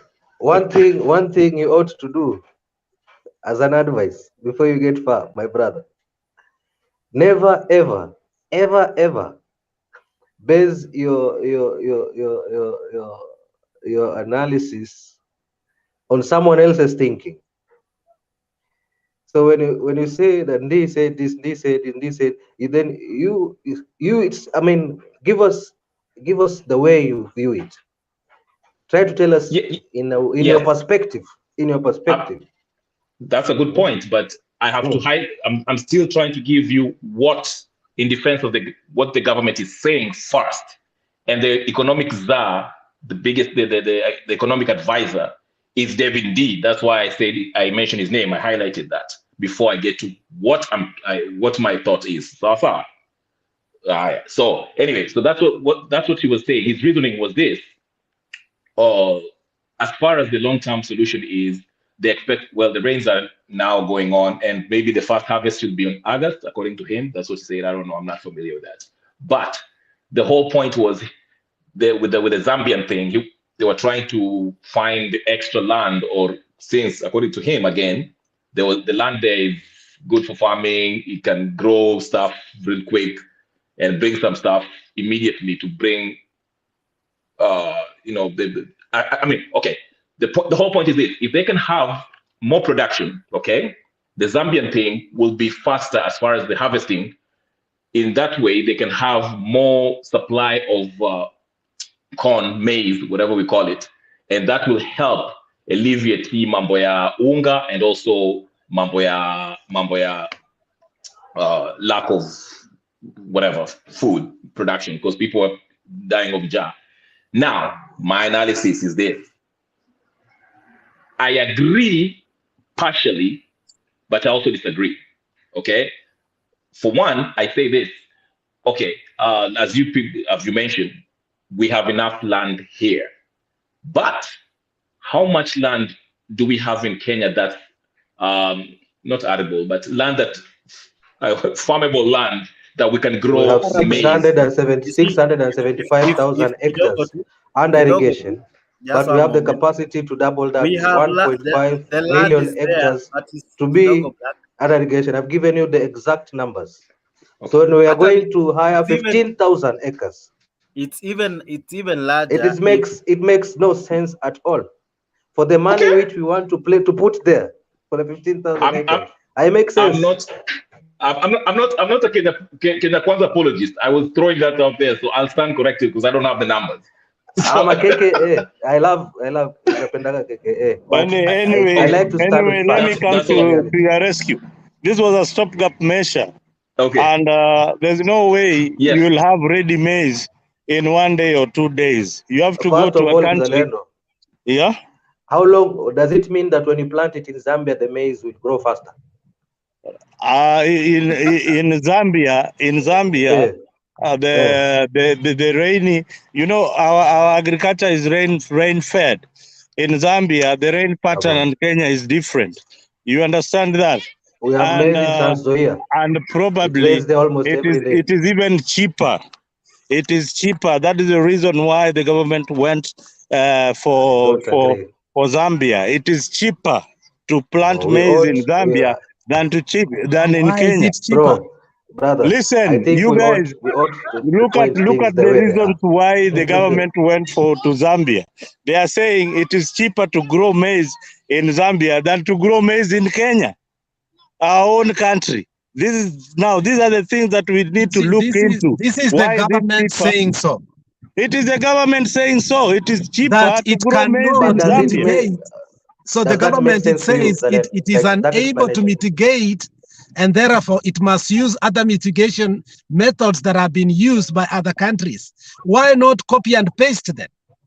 Exactly. So these things take time. That is the reason why you give government 5 years so that you can evaluate it on what it has done. In 5 months or 2 months. I also have to go. I need to take my children to the gym. I'll come back after 45 minutes. We will have a very good debate. But let me say that as we talk this, remember, the Ministry of Agriculture has always been a cash cow in Kenya. Tafadhali, don't fashionalize whoever was been in that ministry. From immemorial, even the other Kiunjuri who was here, the sugar mercury was everything that has ever been done in that ministry. It has always been a cash cow. I wish we had a better way to finance and bankroll our politics. Unfortunately, we don't. It's very expensive. So after elections, you have to pay your Madenis. And one of the cash cows to pay your Madenis is the Ministry of Agriculture. Accept that. Right, but again, in defense of the government, they say this: the first bill they have to pay when they got in there is to deal with the debt. That's why they say this: do you want your debt paid or your salary paid? That's number one, because they have to service the debts first, and that's why they have this liquidity crunch and all this. That's why they can't pay the salaries. So it is about prioritizing what needs to be paid first. That's why I'm saying let's look at this in an objective point of view. Okay, it's good to criticize. Actually, you guys make wonderful points. Why go to Zambia and not Kenya? What's the reason? So I'm on the fence with that. I don't have enough information to argue for or against whoever, but I'll do my own research before I form my Jex, own opinion on that. on the maize issue, Jex. Yeah, go ahead. I think somebody rightfully said, there was a discussion about the maize and, the costing of the whole thing about maize. How come the price has not come down with some millers? And I think, to be fair, I think it was well explained in terms of why we had two groups of people who actually were authorized to actually bring in maize from outside, because they have to regulate it.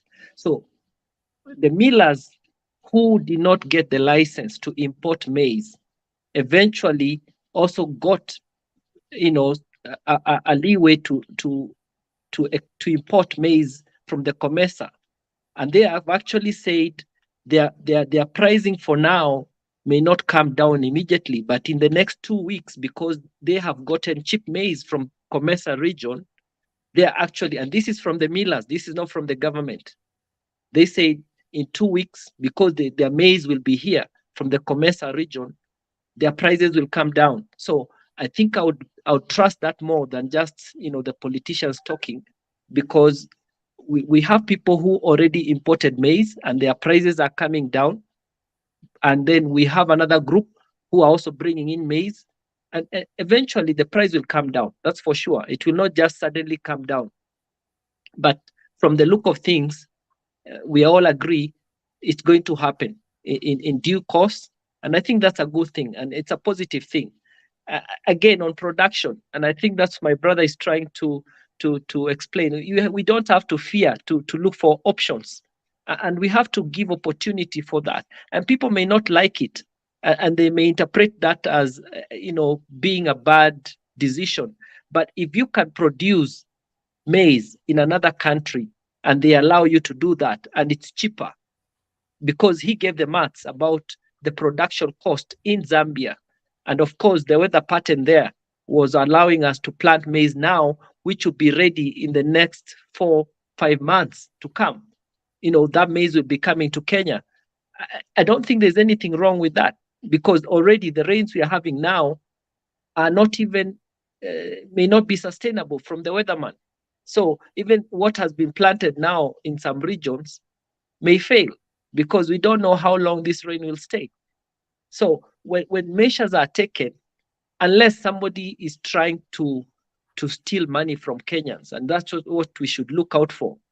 If it's a good idea, and actually financially good decision to do that, I think we should support it than actually fight, because we've seen production of maize here. Gulano Kolaro has been a big issue. Money has been poured there with very little output with it.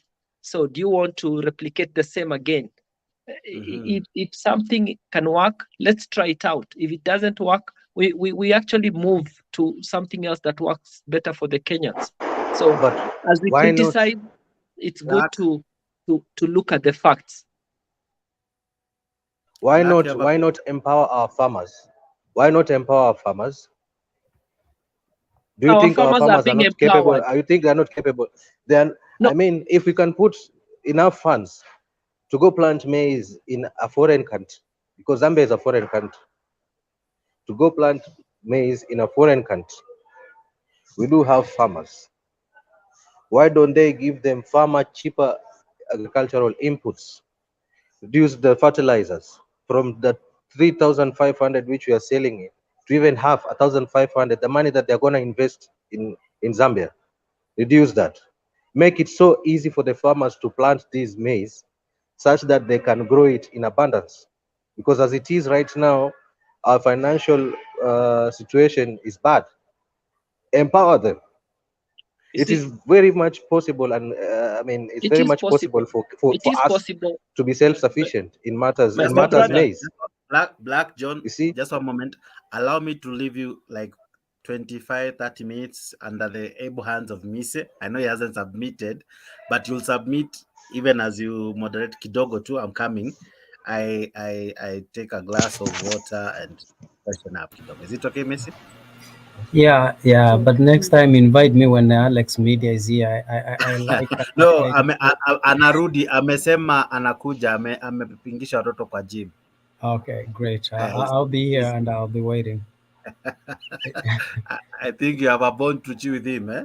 I mean, they really they really met. You see when we come here, we should come like people who are sober. And I hear a lot of us very knowledgeable and giving advice, and perhaps someone somewhere is listening. But when we come here, and then we find that you are far leftist, and that you don't want to come and we reason together, then what happens? You go left, and I will be the far right. So that's what we are trying to say. That we want, like you said, we want everyone to come. We want to have a dialogue, and dialogue must we must take out sycophancy in the dialogue. Otherwise, we'll be so delusioned, and we'll miss the big picture. But in the meantime, it's okay. You can go ahead. And I just wanted to ask Black, while you were talking, perhaps we need to go back and find out what informed the government to decide, to go and plant maize in Zambia, vis-a-vis empowering our farmers to do that at home. Is it the type of rain? Is it the type of there must be something that informed them that they decided to go out there. It's strange. In the history, we've never had that. And how come we didn't go to Tanzania? How come we didn't look at Uganda or even Rwanda? What is it that was so peculiar in Zambia? So once we find that, then we'll be able to decide and make that an argument that is substantive.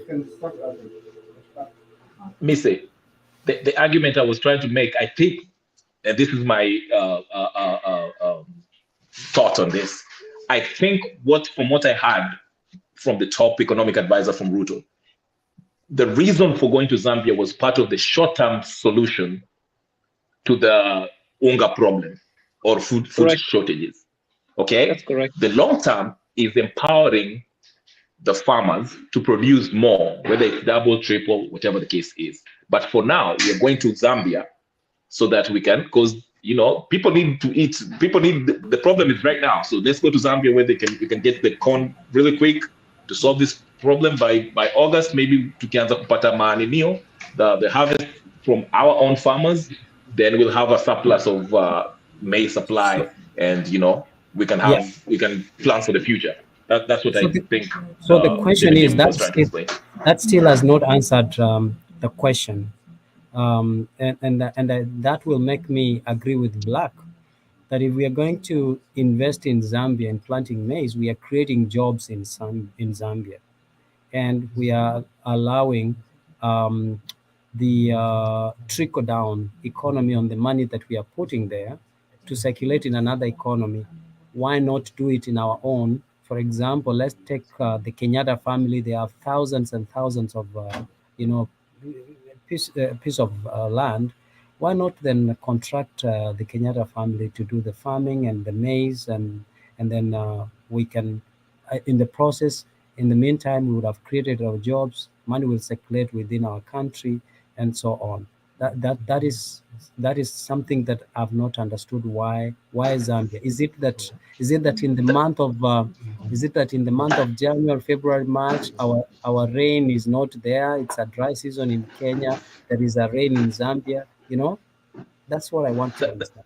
That's why I said it's a short-term solution. It's a solution to solve the problem now, as opposed to what we are doing with our farmers. Okay, to say it's a shimo that we need to. I imagine it's some mfereji. There's a leak in your house. Where do you start? Unaanza kwa kitchen ama unaanza kwa bedroom where you sleep. So what I'm saying is this: yes, you are right. It is providing jobs in Zambia, but this is a short-term solution. It's not that we have a contract with Zambia where every year we'll be getting food from Zambia. No, and if that's the case, then we should voice our opinion on that and let the government know that this is not okay. So I don't know if I'm making sense there. Black, you have something to say? I think you're the one who started this fire. Go ahead, Black. Sorry, I had not unmuted. To be honest, I don't know if you can hear me. Hello? We can hear We you. can hear Black. you.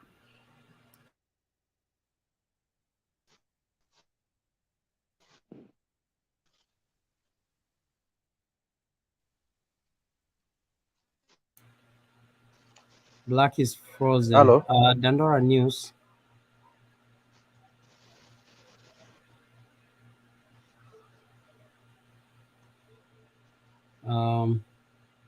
Mwikaria. Yes. Go ahead. I think I hear what I find consistent from Kenyan revolutionary revolutionary is that it's a short term.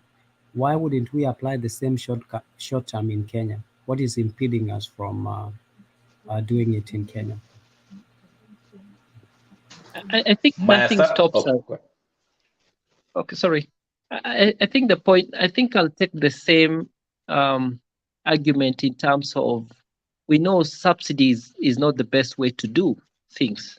Yet we've had politicians fighting for subsidies to be reintroduced. We know economically it's not sustainable. It cannot be sustained for a long time. And even when we saw that subsidies on unga being done during the elections, it was more of a political move. Now, when it comes to production again, this is a short term, as my brother is saying, and for now we cannot rely on the Kenyan rainfall as it is now. From the weatherman, we were told these rains are only good in some areas. And those areas, they are producing and they are being supported to produce. And they were given the subsidies to produce, to help bring down their cost in terms of production cost. Now, if you are able to, at the same time, have another short term, way of bringing maize, it may not happen, but it was a proposal, but it seems like it was going to work. I don't see anything wrong with that. And especially, I'm not so, maybe correct me if I'm wrong, but there was an issue of like some Kenyans would actually be given the opportunity to do that production in Zambia. So as much as the Zambians are going to get something out of it, the overall cost to Kenya to get that maize to Kenya was actually very low, and the maths was actually very attractive to do that. So I wouldn't say there's something wrong with that if it's a short-term thing. But if something sustainable, they want to keep for a long term, then that would be a problem to our Kenyan farmers. And I don't think it's something we would want to go, to continue doing. Thank you. I want to ask you a question. To both of you. You have a family, and in your family, you're not doing very well, and then you get rumors that your parents bought clothes to your cousins, whereas you don't have any clothing yourself. How would you feel?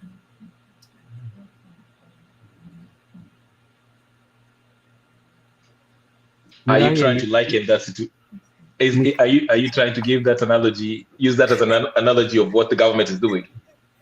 No, I'm just, Mikaria, you're on mute, but I'm just asking you because right now, you see there's a lot of, the country is not in a good state where you want to take money and take it somewhere else where people think or feel that this money should have been invested locally. Let's go back. If you go to Kisii, for example, Kisii doesn't have a challenge in terms of rain. We always there's always rain, and Kisii also produces not in large scale, but does produce food. So if we could see, if we could have identified those areas and give them subsidy, and look around and see the areas we can empower the farmers there and say, for the rest of the country, because of the weather, because of the climate, the change, weather cannot allow us. This is the reason. Explain to wananchi, involve them in this decision making. Then they wouldn't be having suspicion, because even your enemy looks for a weak, even you could be right, but they can turn your strength to be a weakness, and they can strike against you. They say, yani pesa yetu inapelekwa Zambia na sisi tuko hapa na kuna wakulima Kenya. Who will they believe, you or someone mwenye ambaye anawaambia pesa yenyu inaibwa inapelekwa Zambia, hata si kulimwa, inaenda kulimwa. Hii ni one way of swindling the public money. So you see, you have to look at that propaganda and involve people through that decision making and tell them that this is the reason why we are doing this, so that they can understand. You and me can understand in terms of weather, but peasant farmer might not understand what when you're talking about the favorable climatical conditions in Zambia vis-a-vis in Kenya. So there are people who are in Kenya who have never gone to Moyale, so they don't know. Let's say, for example, someone who is in Kisii, who mwenye anaona mvua inanyesha every afternoon, alafu mwambie Moyale hakuna mvua, hajaienda huko, hawezi kuamini, anasema tu ni maneno yako unasema. So that's why I think the government has equally failed to involve, public participation in terms of what they are doing and a projection of what they do and what they're intending to achieve at the end of the day. So this way, people don't have a room for speculation and propaganda that actually is not doing very well for the government, especially when their legitimacy is in question. That's the way I'm looking at. They could be doing the right thing, the wrong time. Well, I think I agree with you. The communication from the government has not been very good in terms of what they are doing and how they are doing it. Maybe that needs to be more, they need to do more of that to educate the population. And I think, unfortunately, also the opposition has taken advantage of that, whereby they fight even good things that they're doing with propaganda, on the face value, without explaining how some of the things are working. So yes, I agree with you. Communication needs to be clear. The intention. You remember, there was one minister of agriculture who said, we have problems because we depend on one type of food, which is maize. Which again, that's a true problem for us. We don't appreciate variety. And he talked about people eating rats. Basically, that was just a way of trying to explain the problem. People started fighting him, saying, oh, he wants us to eat rats. Of course, rats, different types of rats are eaten in Africa, many parts of Africa. But Kenya has a problem. We seem to be depending on one particular crop in a big way. Yet we could have other options.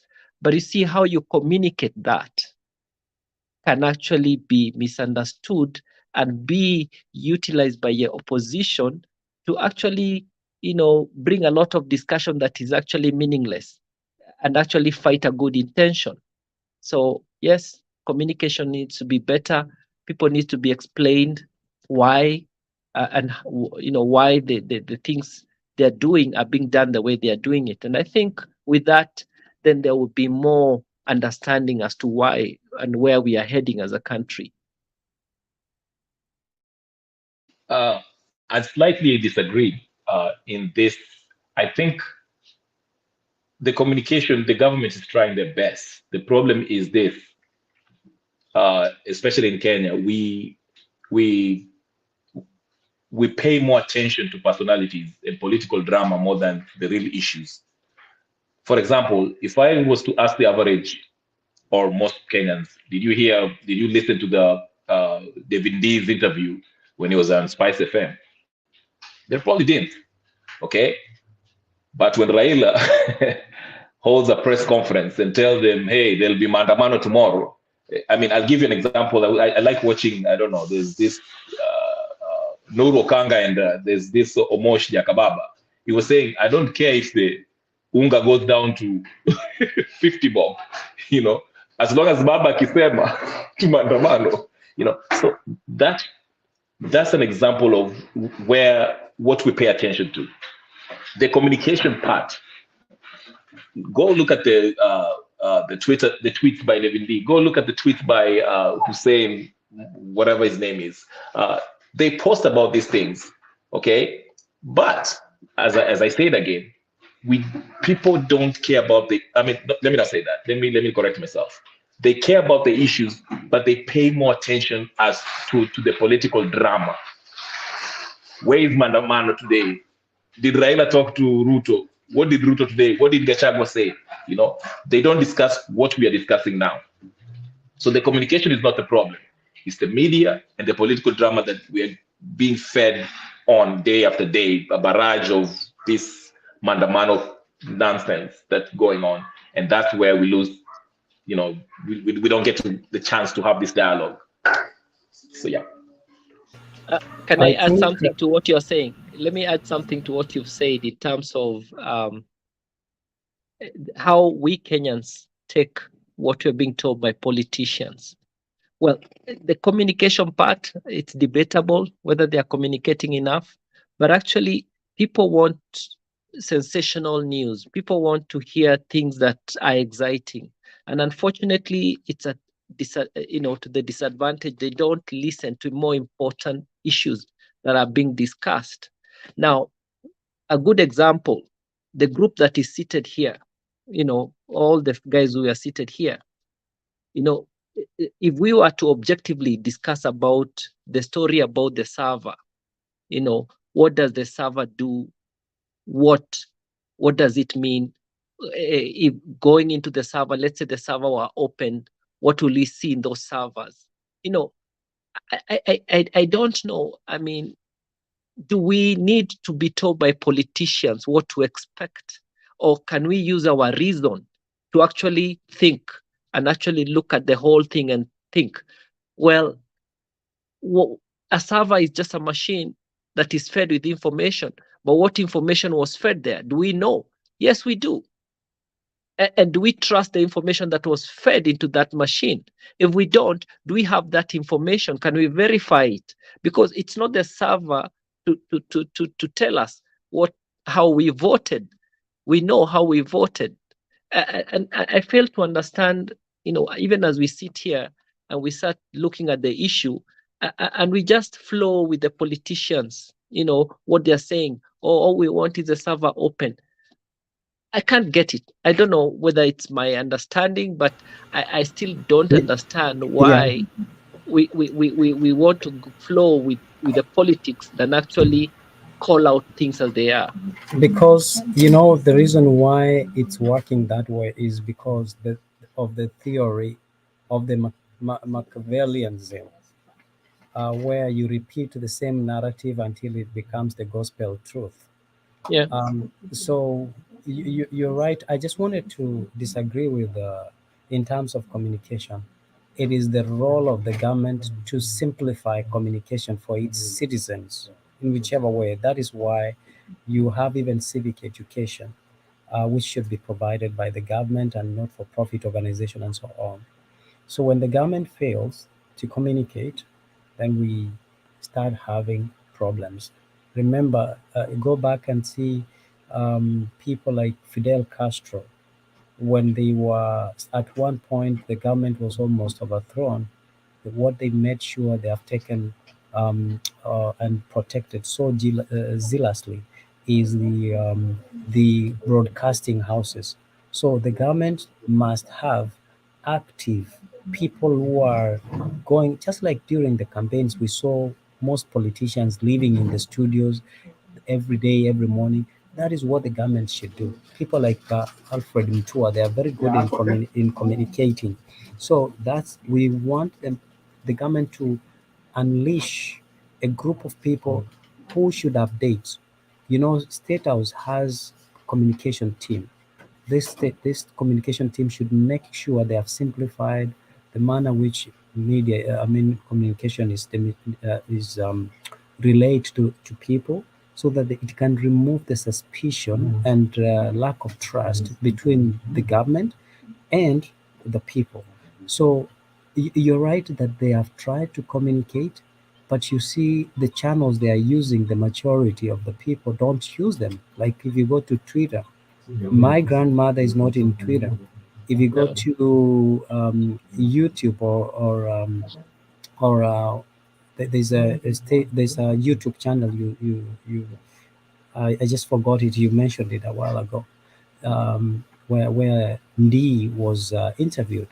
When Ndi speaks of economical terms, not my grandmother might not comprehend what those economical terms and projections mean. So that's why you need someone who will, break it down, Break it down. Yeah. so that they can understand, so that they, when they are fed with propaganda, they can say, no, the government is, they are making progressive efforts, and we need to see them when they come. Ignore the attacks from, for example, Azimio, and focus in every time they come to the media, and focus on telling us the progress of what they have done and what they are projecting weekly, monthly, and quarterly. So by so doing consistently, people will start understanding the direction the government is taking. Now, in terms of the server, this is an issue, an elephant in the house. There's something you say that we cannot open, or say that we are going to open the servers. What IBC also is supposed to do right now is to come up with a simulation program on how elections were conducted. So they can say, this is our system, electoral system. This is how people voted. This is how Form 34A was uploaded. This is how it's received at the server, and this is how it's relayed and transmitted at the Bomas of Kenya, or at the National Tallying Center. By so doing, people will start understanding, because watu wanasikia server wanasema hii ni mnyama gani, hii server ni mnyama gani.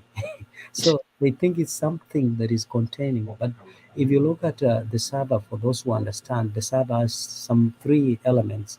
There is confidentiality, there is integrity, and availability, right? So have these been compromised? We cannot say, because we don't know how the servers are set up. The simulation I saw from the gentleman who said studied a master's in information systems, was flawed, because that simulation that you have has not been tested by all other QA team that is qualified to say this simulation can actually relay same results as the IBC system can relay. So that lack of understanding is what people do. And in politics, unachukwanga jina moja, unasema kama sahi sasa mambo ya Millicent Omanga, unaona unasema fungua server, and that's what they are focusing. And now they're not looking at the big picture and say, what happened? Maybe this woman was alikuwa drugged. Someone took the videos. Maybe this woman was just sleeping, and this is someone who's trying to use this as a way of siphoning money from her, and maybe she has not complied.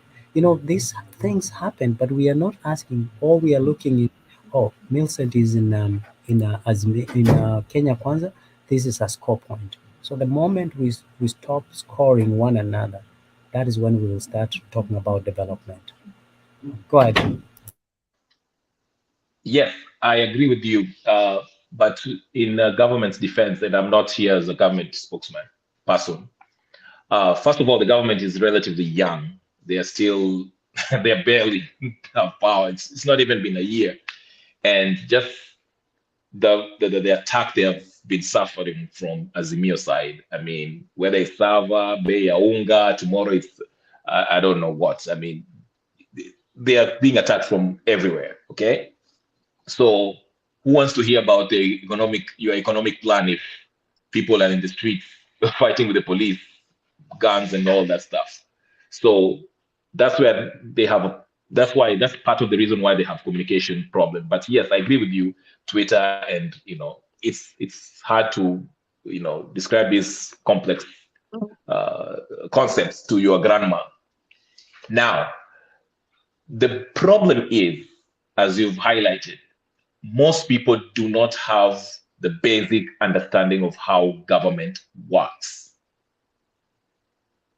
Now, Ole Kanchori, Saitabao, I was listening to his interview the other day.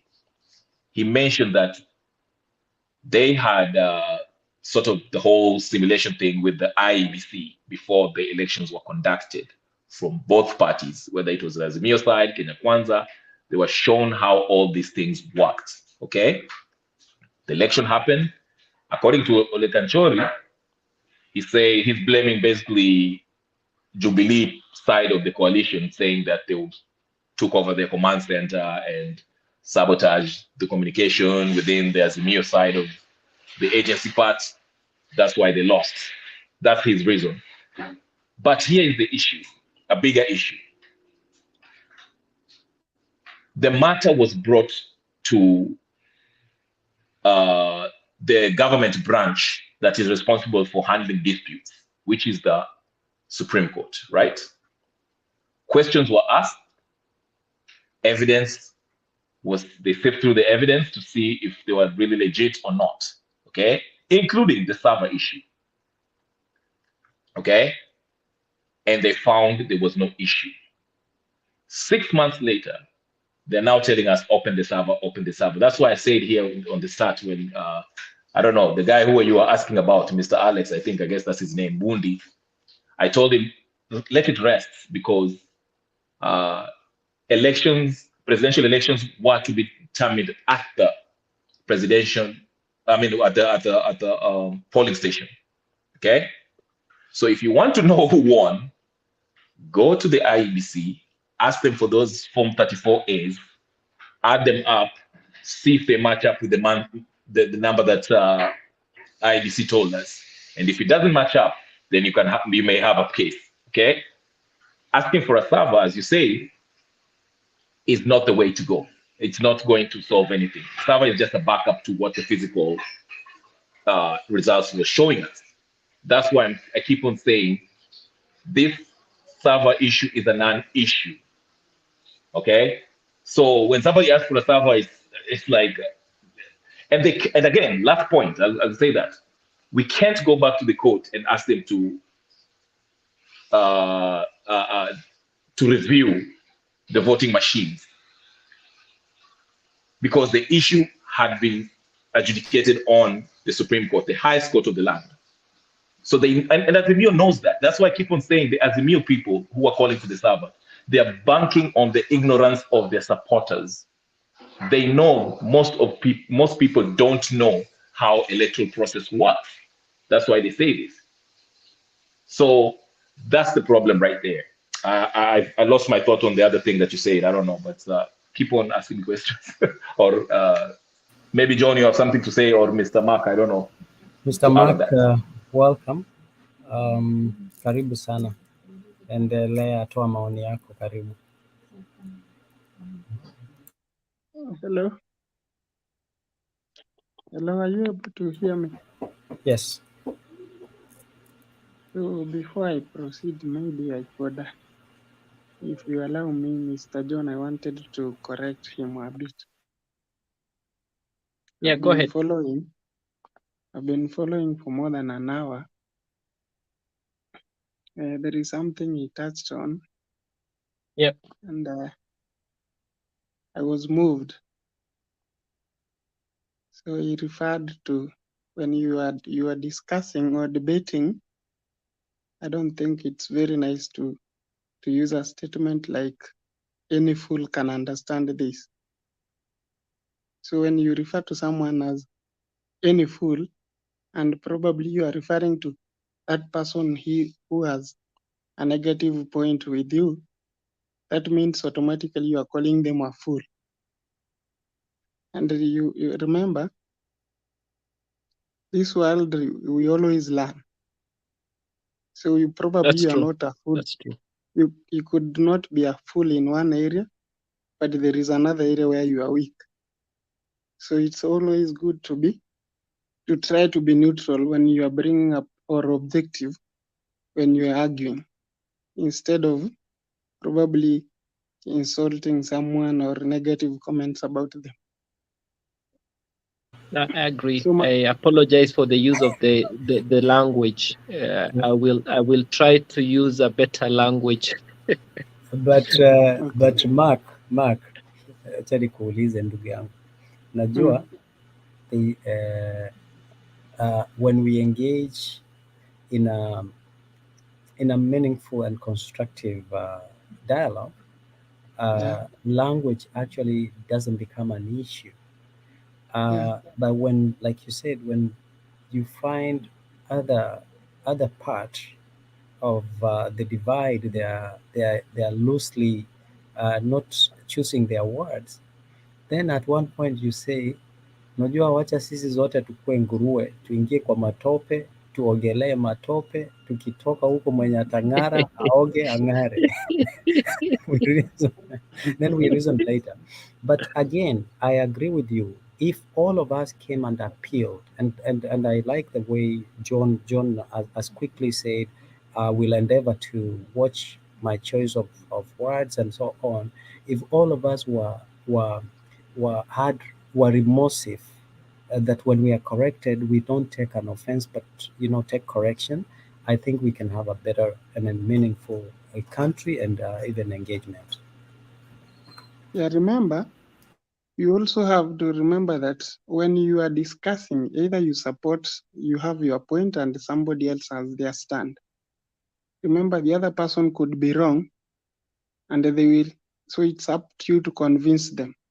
So if you are going to convince them, that means you have to bring them to listen to your point, to what you are saying. And you cannot convince me by insulting me, then you invite me to listen. So the best way you enlighten me is make sure I get what you are saying, so that if I'm convinced, I'll hear, at the back of my mind, I'll be thinking, this guy could be having a point. So I'll be convinced. So I wanted to say, probably my comment could be a bit related to what was touched on a bit earlier. Hello? Yeah, we can hear you. So my concern is on politics and the church issue. Probably, Mr. John, you also had an issue with Mr. This other guy was Bundi. Yeah, you had the issue with the church, politics, and the church. So I've also realized nowadays that, for example, in Kenya, you cannot differentiate between politics and the church. Actually, you find politicians going to church, and the reason why we go to church is to be preached to be told something encouraging. Somebody could have slept hungry the last night. When they go to church, they feel probably comforted, encouraged, a message of love. So when you bring a politician to the church, all they do, anasema, unasikia fulani alisema jana nini, mulisikia alisema nini. So what you are telling that person in the church, where they've gone to be preached about love, you are telling them, go and hate that other person, which is very wrong. Remember, the reason why we've gone to church is to know about Christ, get encouraged, spiritual growth, and so on.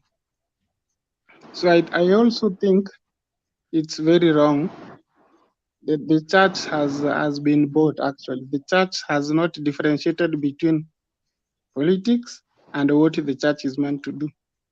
You realize the church should be very strict. If the politicians go to church, tell them you are here to listen to the word of God.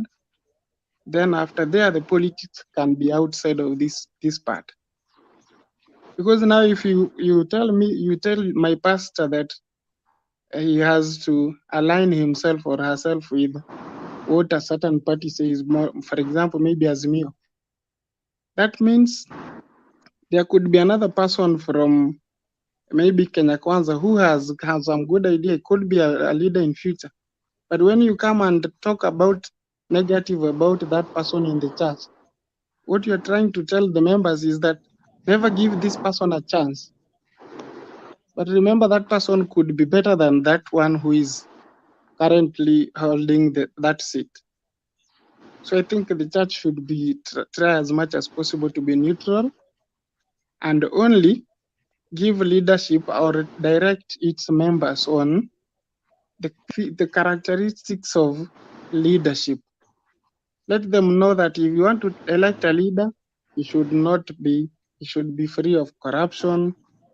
He should not be somebody who can probably has criminal records. But don't tell them vote for this person just because he belongs to this party. My brother, I think you're right on what you've said about the church. And I think for the purposes of our discussion also, maybe we need to be clear also. When we refer to the church, I think we could be using that also a bit carelessly in terms of, because when we talk of the mainstream churches, and I'll single out here the Catholic Church. The Catholic Church is involved in politics, but they will not allow politicians to go to the pulpit during a mass or during the service. Once the service is over, you go outside the church and you can be given the opportunity to address the congregation as a leader, as a respectful thing, but not during the service for you to come in and say your things. I don't know about other churches, but I know the Catholic Church and I think the Anglican Church, they have, even when it comes to donations of money, they have a way to regulate that. Now, having said that, we know there are other churches that are owned by individuals. Now, I know some of them operate like businesses. And unfortunately, when we are referring to the church, I think we need to differentiate and actually maybe call out also these churches that are becoming more or are being used by politicians to push their political agenda in the churches. And I think we as Christians or even Muslims should be aware of that and actually discourage that kind of behavior being used by the politicians, trying to use the church for their own political,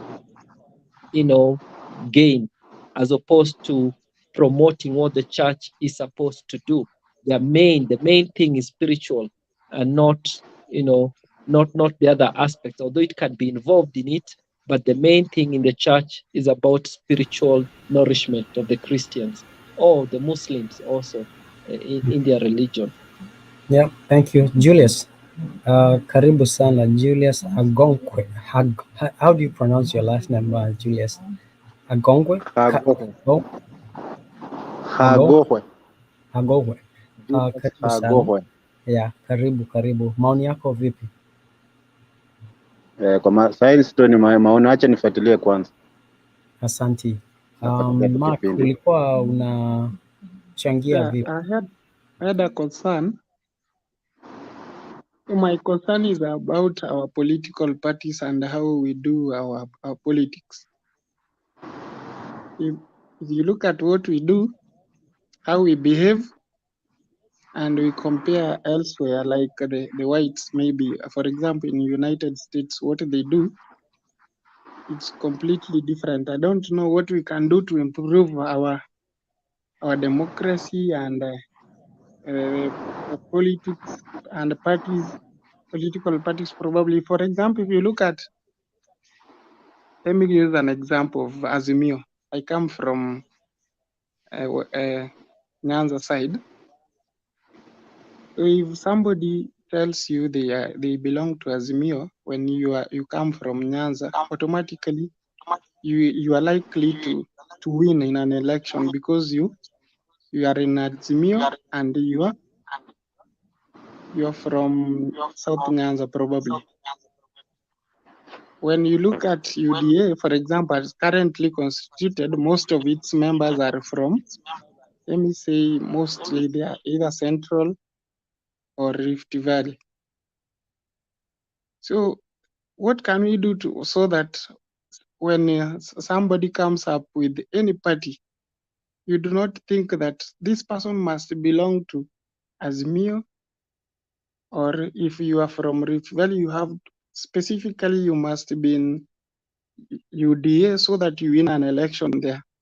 So we are like making these parties tribal or regional, something of that sort, such that we put this into the mind of people.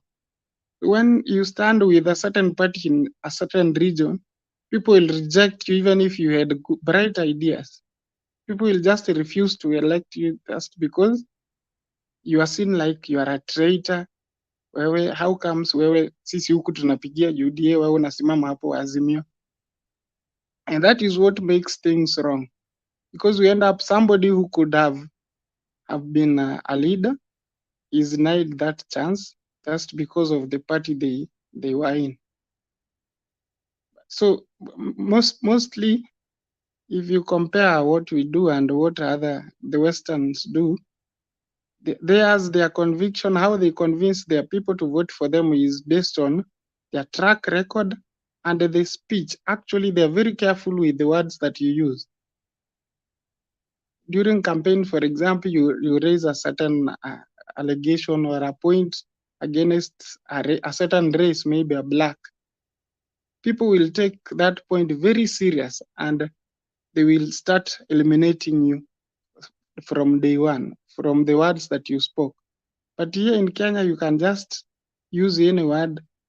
You can even use a tribal word to convince people, and still people will support you, and then we give you a chance, then you go there and mess us.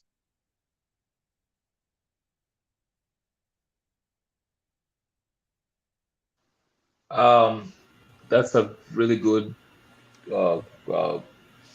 observation. I think we had this discussion the last time with Mzalendo and others, and what I said is the difference between us and them and how Azungus do it. In these advanced democracies, the number one is you have to have an educated public. When I say educated, doesn't mean that you have to have a PhD or no. Just people who understand their basic, how government works and their basic rights, the rights of the individuals. And how can you guarantee that their rights are respected? Or do they, their rights are respected? You strengthen the institutions that are supposed to do so. For example, now I gave an example of, for example, Matiang'i. He was called by the DCI for questioning. They were suspecting him of corruption or whatever the case was. After a few weeks, hiyo story ilienda wapi? Ikaisha tu hivyo. These big wigs. But remember, when he was called by the DCI, some people started protesting in Kisii. Hey, unataka kuchukua mtu wetu. You want to arrest our people, our leader, right? But now, can you imagine if we have a court or a structure, these institutions, the judiciary has been improving. Of all the branches of government, I think the judiciary is the most improved part of it in Kenya, especially after that Murang'a decision in 2017. But I'm just using an example. If we have a court that's impartial, where it looks at the evidence, ukipatwa ati uko corrupt, you face the music, okay? Imagine if we brought these people into account, regardless of whether they are Kisii, Luo, Loya, Kikuyu, whatever. If they are wrong, if they committed a criminal act, they get prosecuted. And if they're found guilty, wanaekwa kwa jela. If we did this and the public understood this, we shall have less of this. It's not hard. It's not easy to fool people who know their rights. Yeah, that's why I say this. Go ahead. Yeah, but sorry. I just I'm sorry to interrupt you, but you raise a very important issue there. The issue of Matiang'i actually, the Kisis were not even actively involved in protesting. But when you see a national leader like Raila Amolo Odinga, who storms in an institution with the members of parliament who are supposed to protect those institutions, and then they even threaten that they can call the mass to break into it. That is a very bad precedent, and they go scot-free with that. Because think about it like this: even if it's a public office, their officers, if they have said we will come in by invitation, they have a right to say that the way they want to regulate the institutions. It doesn't mean that you don't have access to it. You do have access to it by invitation. So if you, for example, we allow external interference because you are threatening institutions that you will come in with mass, invite the mass, then you know what happens? You are telling us, don't worry, we don't need the court, we don't need the Supreme Court, we don't need these systems in place. If you are not listening to us, we will go through proxy and get ourselves in the government. So we need to start. We need to start by first respecting the institutions and without having boundaries or anyone being above the law.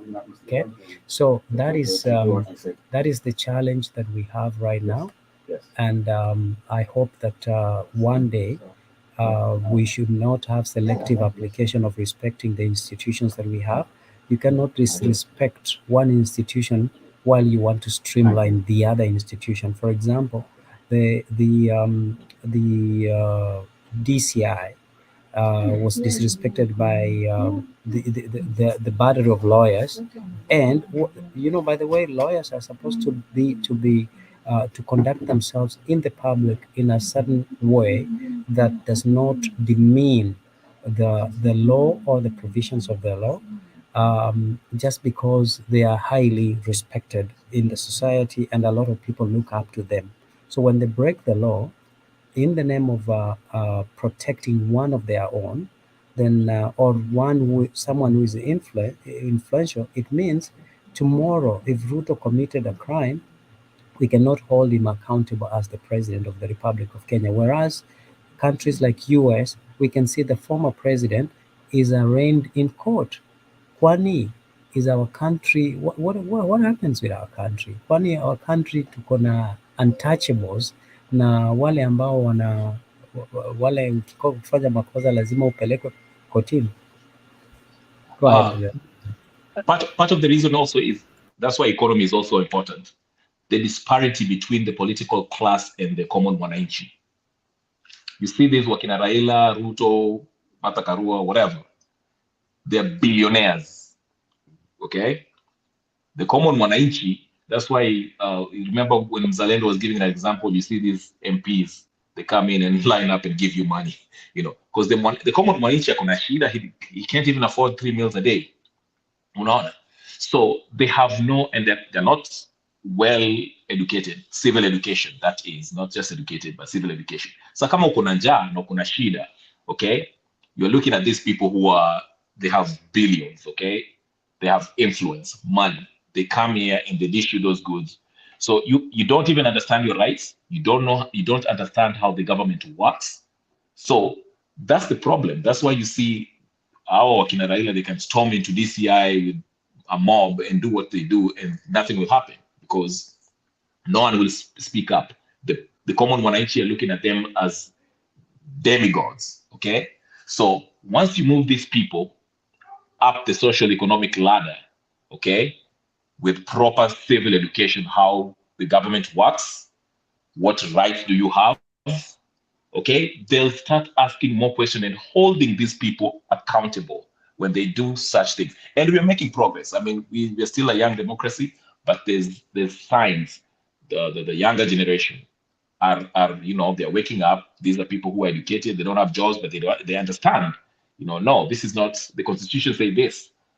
We should do it according to due process, whatever. So there's a little steps, but it will take time. How quick can it be done?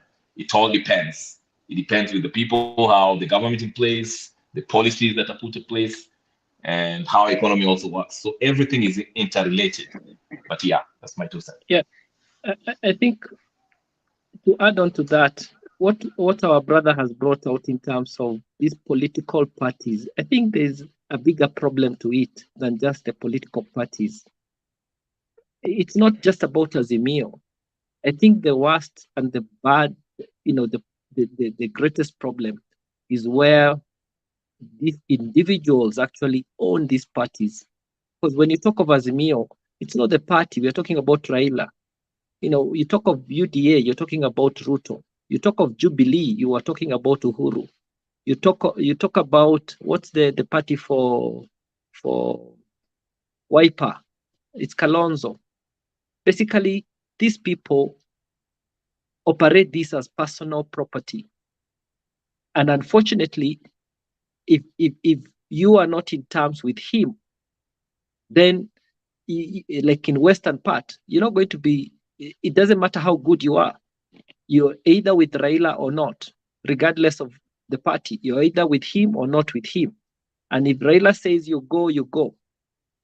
And this is what we need to break in this country. We don't need this kingpins thing. I think it needs to be, we respect our elders. They have a part to play, and they need to behave as elders to guide the young people. But you don't own people. You cannot be the person who will choose the people want to, who will lead the people, and you end up choosing your relatives to positions. We don't need that. We need to break out of that.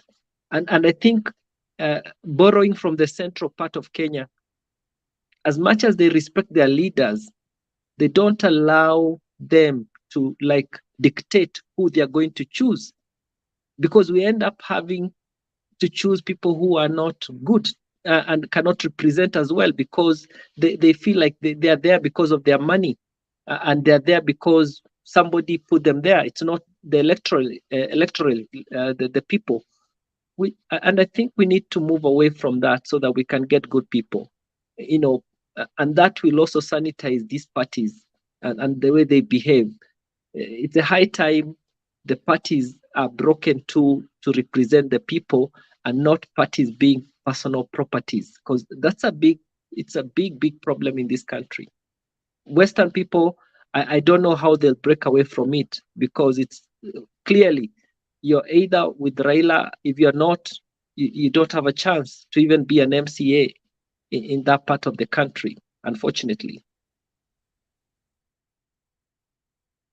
I think there's been a few people who are trying to who are making inroads in Nyanza. They're not as effective, but I saw Kidero and a couple of leaders in was it in Migori somewhere, that they were having that UDA meeting somewhere. Yeah. With So I a think lot that's of a step. difficulty. Yeah. Of course, you have to start somewhere. So they're trying. They're trying. Yeah, and I mean, Raila is not going to be Raila forever. He's kind of almost. Okay, Mark, go ahead. I see you want to say something. You've reminded me something. But again, we could be, some of our leaders are elite, they've gone to school, but still they leave a lot to be desired. Because, for example, one of the instances that got me thinking what we are doing, what our leaders have been doing all those years. For example, you realize people are on demonstrations. Somebody will I'll give an example that got me angered so much. An example in Kisumu where people were demonstrating. They went to, I think, a hospital. They vandalized things there. They stole some items from that hospital. It was actually a new hospital. Then there was somewhere a road was also being destroyed. And this thing was has been actually a morgue. happening. Yeah, a morgue actually. So it has been happening for so many years, for decades. So I wonder, for example, in Lowland, we have so many people who are learned. How comes these leaders there? Can't they sit down with the community, with the members of the public, and tell them, hey, guys, we are heading in the wrong direction?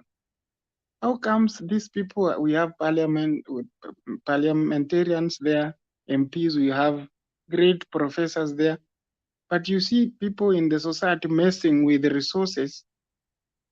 You can't sit down, can't you invite even people in the whole of Kisumu County and let them sit down and you talk some sense to them? Tell them this is the government has built us roads. They are going to benefit us. Why should we destroy them? And we need some future generation to use the same property. So again, sometimes even on the same note, ask yourself, how come Professor Nyong'o, after trying to say let's not go to the demonstrations, he had to quickly retrieve.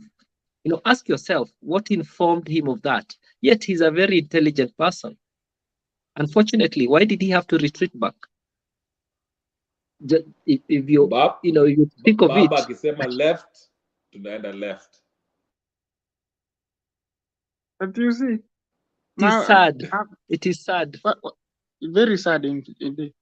Because one of the reasons why we were lucky to go to school is so that we get the foolishness out of our minds.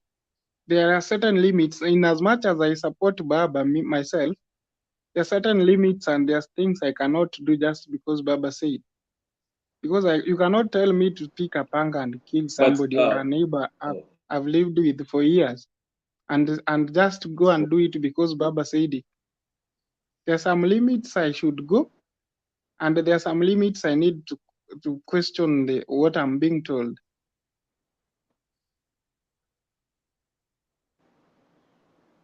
Yeah. You should have added. He also gave an off, but he did not give his workers an off in his factory. Very sad. So I wanted to say something. Probably I've realized I've been lucky to interact with most tribes in Kenya. I've realized actually Kenya is one of the best countries. I think there is something we need to do. Maybe we can change the stereotype that some people have. Some people think that a certain tribe is bad or evil. But I can bear you witness. I've lived with Kambas, Kikuyu. I'm from Kuria myself. Currently, I'm staying with Kalenjins. I've stayed with at least more than 5 tribes at different times. So I've realized actually every tribe in Kenya is okay. If somebody is evil, it's just their behavior. You cannot use an individual to generalize a whole tribe. That's so true. Actually, the only thing we need to change here in Kenya is 2 things that ruin us: tribalism and corruption. If we got rid of those 2 vices, we would be better than America. Because I've realized actually in Kenya, you can just wake up, even now as we are speaking, I can just travel from here, go to some forest in Mombasa, and somebody will not question what I'm doing there. But you cannot do the same to our neighbors like in Tanzania. Any suspicion, any language you speak, some broken Swahili, you are taken in. So I think I'm very proud of our country, Kenya. Apart from small mistakes here, from confusion from our leaders, we are okay. That's true. Yeah.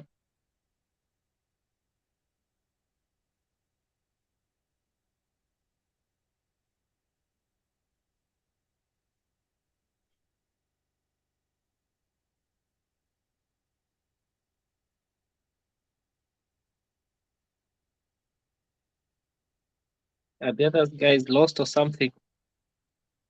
They've gone to sleep.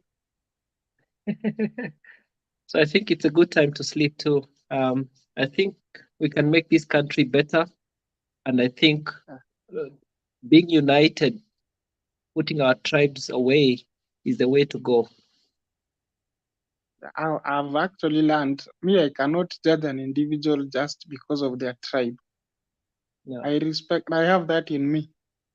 I judge a person as an individual. I cannot, for example, you cannot do something wrong and I judge you because you are a Kikuyu.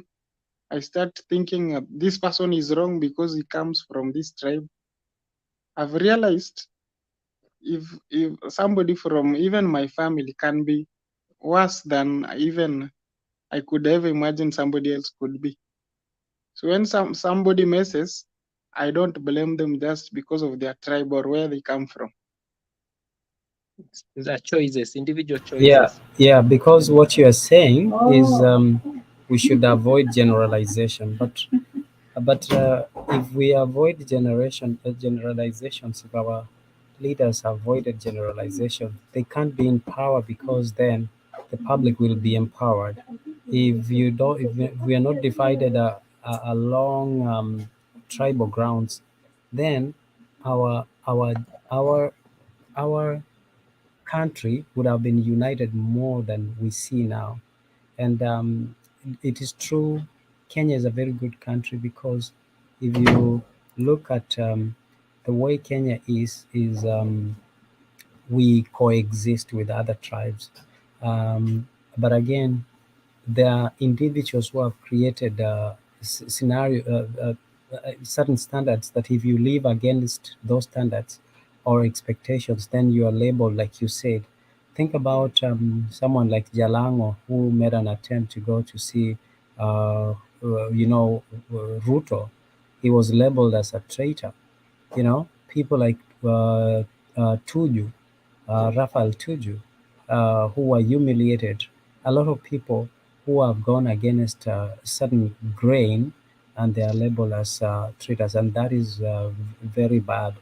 But what can we do? I think it's important that we know that regardless, we have a country, and there's something that revolutionary talked about, that these other countries, the people are grounded on the patriotism and loyalty to their countries and not to individuals.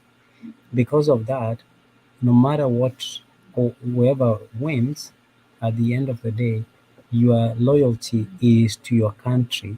So you cannot allow the destruction of your country, but because of a certain individual, and no individual is above the law.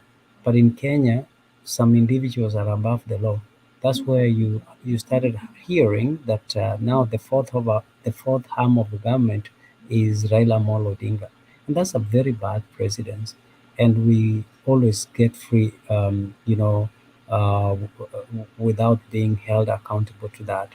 Especially, those threats of storming to institutions.